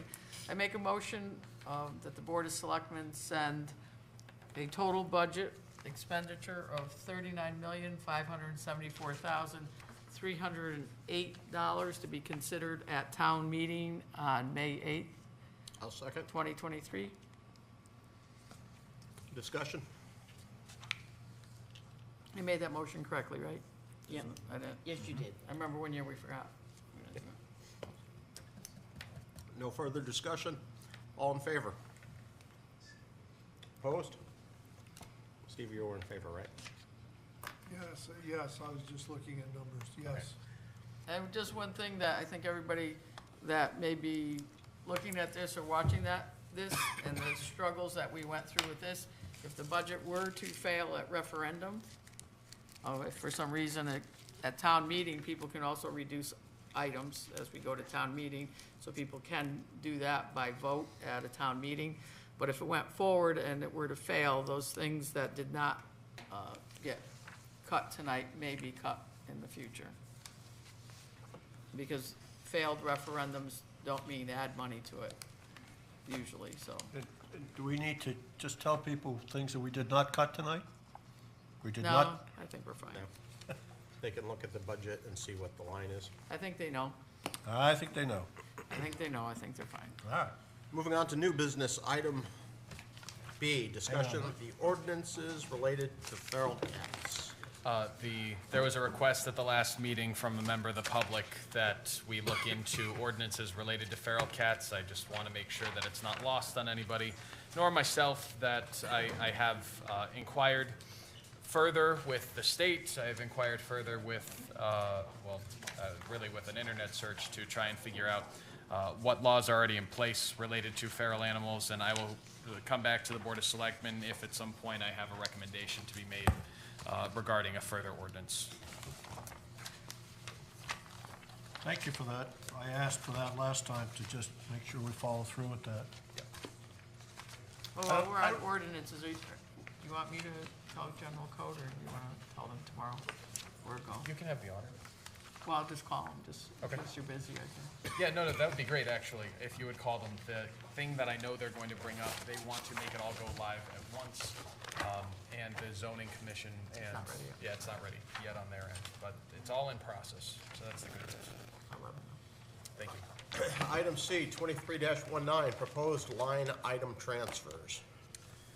Okay, so we have a line item transfer within the fire department. The proposal is to take $980 from training and education and put it into membership dues. You have the request that's been made here from Fire Chief Jamie Legassi. The Boy Scouts Explorer posts annual dues, and the training account has sufficient funds to cover the transfer, so he's requesting that. I move that the Board of Selectmen approve line item transfer of $980 from training and education to 118110000 to membership dues 211-814-0000, the amount of $980. Thank you, Jack. Is there a second? I'll second. Thank you, Jonathan. Discussion? No discussion. All in favor? Unanimous? Item D, 23-20, discussion and possibly act on the Fund 48 Beverly Path Scholarship Fund Transfer. So, in working to clear up the ledger all the more and make sure that our funds are being put to good use, it came to the attention of our treasurer, Cindy Rhines, that within Fund 48, the Beverly Path Scholarship Fund, there is an amount of money totaling $8,600 that is supposed to be earmarked for, is currently in a CD at Northwest Community Bank, or rather it was, and now money market account at Northwest Community Bank. The proposal on the table is to distribute this cash balance of Fund 48 to the Greenwood Scholarship Foundation in order to make sure that this money is actually being given as a scholarship to individuals, I believe, going into medical field, specifically pediatrics, going forward. We have not distributed an amount of money from this. It's $8,611 in total. We have not given any award from this in a considerable amount of time, a measurable amount of time. And in order to take the administrative burden off of our plate, it's our recommendation that we distribute it to Greenwood Scholarship Foundation for their administration of the same scholarship program. I make that motion. Hold on. I've got different numbers here. I've got 8,600 on this one. This one says 8747.63. Yeah, I do have different numbers as well, which is why I'm confused. 'cause there are Probably the different- 87 is the updated number because the date on that letter from Is it Cindy is invested? April 5th. It's an investment fund. Yeah, Invested. just making money. A good point. So the last page dated April 5th shows the total cash balance being $8,747.63. So we're transferring the entirety of it, correct? Yes. So you can just make a motion. For the entirety of it. Yeah, the entirety of it. Because every day it's gonna go up. Right. One hopes. Yeah, that's the goal. Yeah, I have no problem with this, but I'm just wondering, is her husband still alive?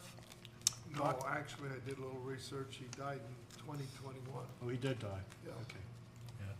I was in town. She was a pediatrician when we were first here. So, you know, I remember when she died unexpectedly and the fund was started back then. Well, what happens is by transferring it, the money stays whole, whereas before, all these bank fees kept chipping away Yeah. at these little tiny accounts that were everywhere. Yeah. So Cindy's done a great job of consolidating, and Bruce, and they did all that research with it. Yep. You know, years ago, they started with it, so this stops bank fees from chipping at the No, I principal. think it's a great move, and the scholarship fund, the Greenwood Scholarship Foundation, would handle it professionally and distribute it in accordance with how the fund was set up. So, has that motion been made or seconded? Candace, you started I made making the it. motion. Do we have a second? It's just funds. I'll second the motion. Any right. discussion? Seeing no discussion, all in favor? Unanimous.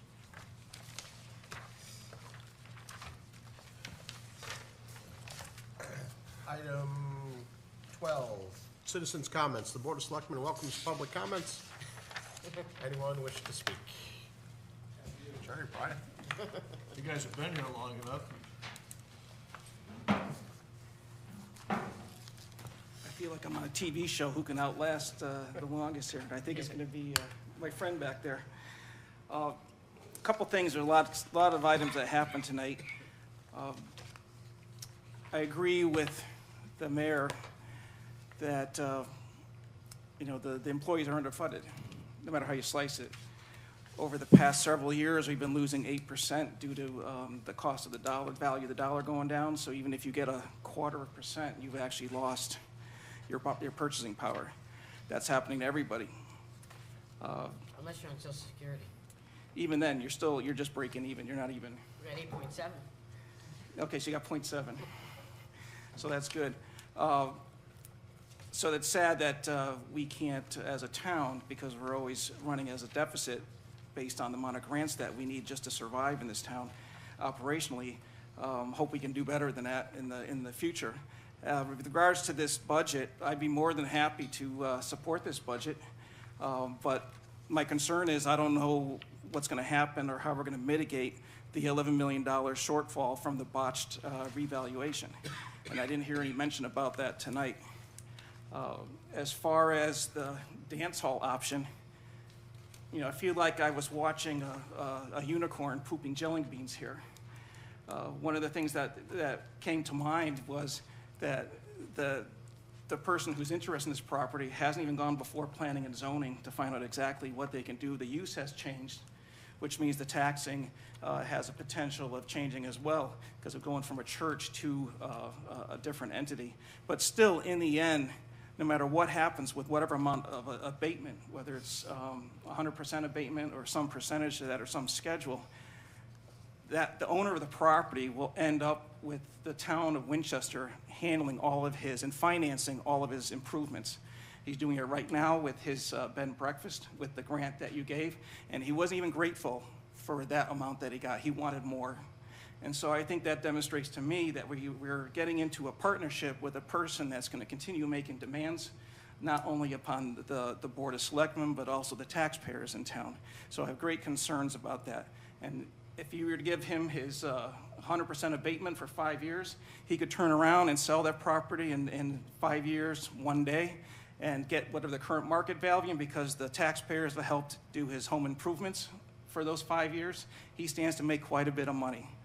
And I go back to my original statement in the first citizen's comment. I want to know what we're going to get, what guarantees, and I thank Candace and Candy for pointing that out and saying, what are we going to get in writing with this? What's the value to the town? As Steve said, we've been burned a number of times through this town, and it's sad. And I think we've already seen this rodeo. We've already been on this horse a number of times, and I think we need to do our due diligence with regard to that. One other thing that, just to finalize this, the presentation, I think one of the supporters of this project, they did a nice presentation on the screens. And one of the frustrations I have, whether it's with this board or as planning and zoning, is that the people in the audience never get to see what's being shown to the committee in your seats. And we have this beautiful, I don't know, what is it, 80 inches, or this thing's huge, and it's always black. There's nothing there. And so I would hope that in the future that people, when they come to speak before any of the boards, they bring a little stick with their PowerPoint, especially the finance director, and give us like the synopses as to what we're seeing. A lot of numbers have passed back and forth tonight through various discussions. And after you heard the third number and it's in the millions, you basically have zoned out. So I think if whoever's doing a presentation, especially from the town, to encourage openness and transparency, and so that people actually can understand how the sausage is made. There's a lot going on, as what you said, Jack. There's a lot that goes on. There has to be a balance as to what the taxpayers can expect, what the employees can expect, and what sort of services are rendered as a result of that. So I think if the people at home who are watching the video, and I think you can actually switch between the screen up there as you're doing your streaming, so that as you have something that's important, like tonight, very important, but we saw through the presentation of the church renewal, we actually could see, and it actually made sense as to what's going on in that property. And it's all because it was displayed on that black screen that's forever black. So in my eternal quest in this town to get technology moving forward and to be denizens of the 23rd century, or whatever we're in, the 2023, use the technology. We even have that extra one on the wall there, and I think we probably, that's one areas where I think we haven't utilized our tax dollars to their full effect. So with that, I will thank you for the opportunity, and good night. Be glad to plug in my computer and do that. Good. I'll bring mine the next time. No, I mean, I'll just plug it in and we can put the agenda up and everything. Well, with that, there's an issue of you want to make sure that what you're seeing on that stick is, presentable. No virus? Well, not even a virus, but just questionable material and all that. I just meant for our stuff now. Oh, yeah, yeah. Hey, Jerry, just remember, we just got that screen. It's been technology approved for years. Still working out the bugs. We just need a HDMI extension, that's all. Yeah, that's all. Can I just chime in for 1 second? I got 4 really solid proposals from vendors that's all they do. We came in and gave them a blank slate, and they came back with some really good ideas. So that'll go to Josh and Budget's passed. our IT team. I think your point is well made. We need to use it, show it. Good. We have not budgeted for it, though. And Jerry, your taxes are going to go up to pay for it. Well, I expect that. I was expecting no less. We can show things without any money. I just plug myself in. Yeah. It shouldn't be that much, Jack. I expect maybe a $20 increase. Thank you, everybody. Thank you, Jerry. Brian, come on up. We could do a whole Q&A. Brian Sunday, 152 Spencer Hill Road. I just want to align my comments with something Jerry said before me. I know this is small potatoes, but I was also taken aback by, and I'm speaking in regard to the tax abatement, I was also taken aback by the attitude of the individual requesting the tax abatement. I appreciate Selectman Grappo's comments at the last meeting on this subject, and I think you two guys as well, and asking some questions on it. The idea that, first of all, I'm concerned about what you've brought up about there's been no progress on the other projects, but the idea, and I'm paraphrasing here, that the money he's received is not a lot of money, I find like a little bit offensive. I mean, I gotta sell donuts just for my kid to get the very basics in school. So I was taken aback by that, and this is more a comment for the applicant and his supporters tonight.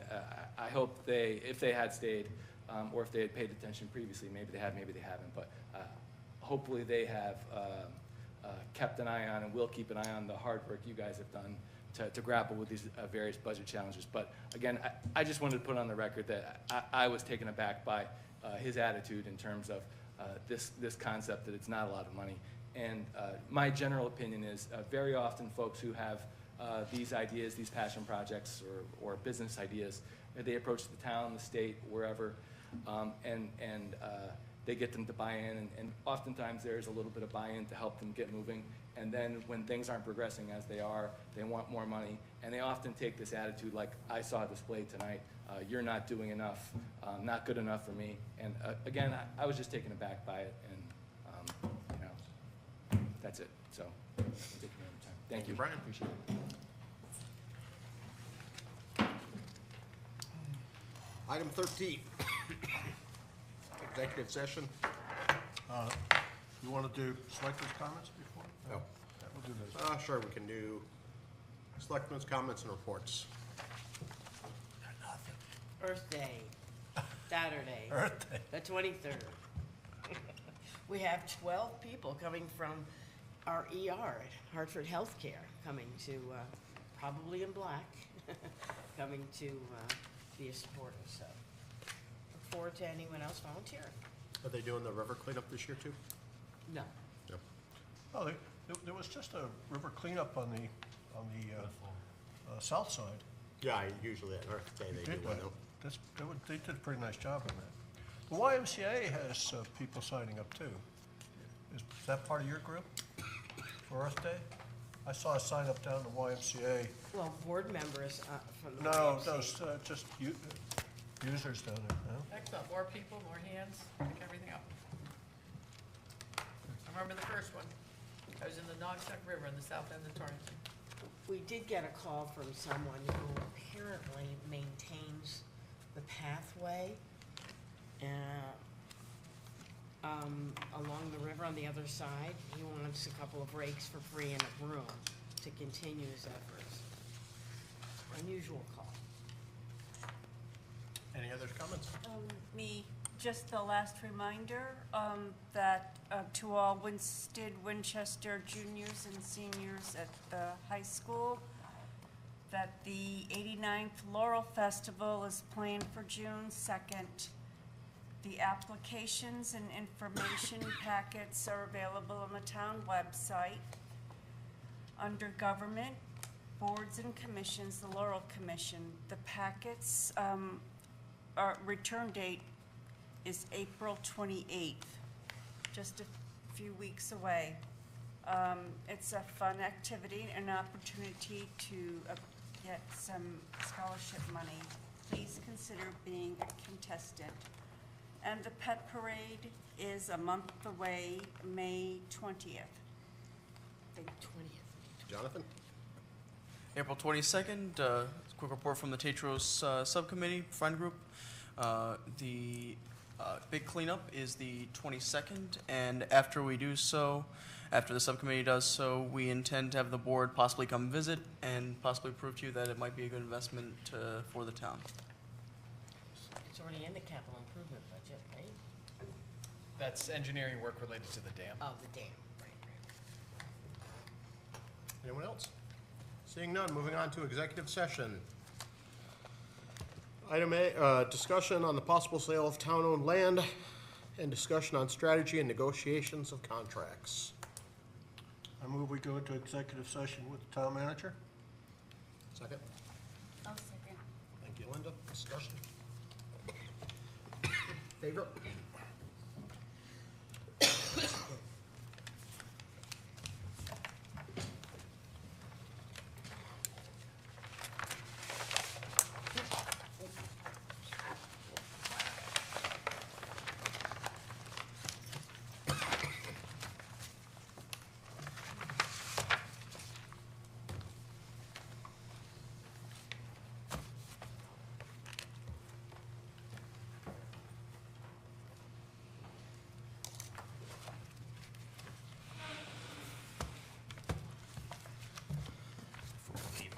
I'll hang here since I'm alone.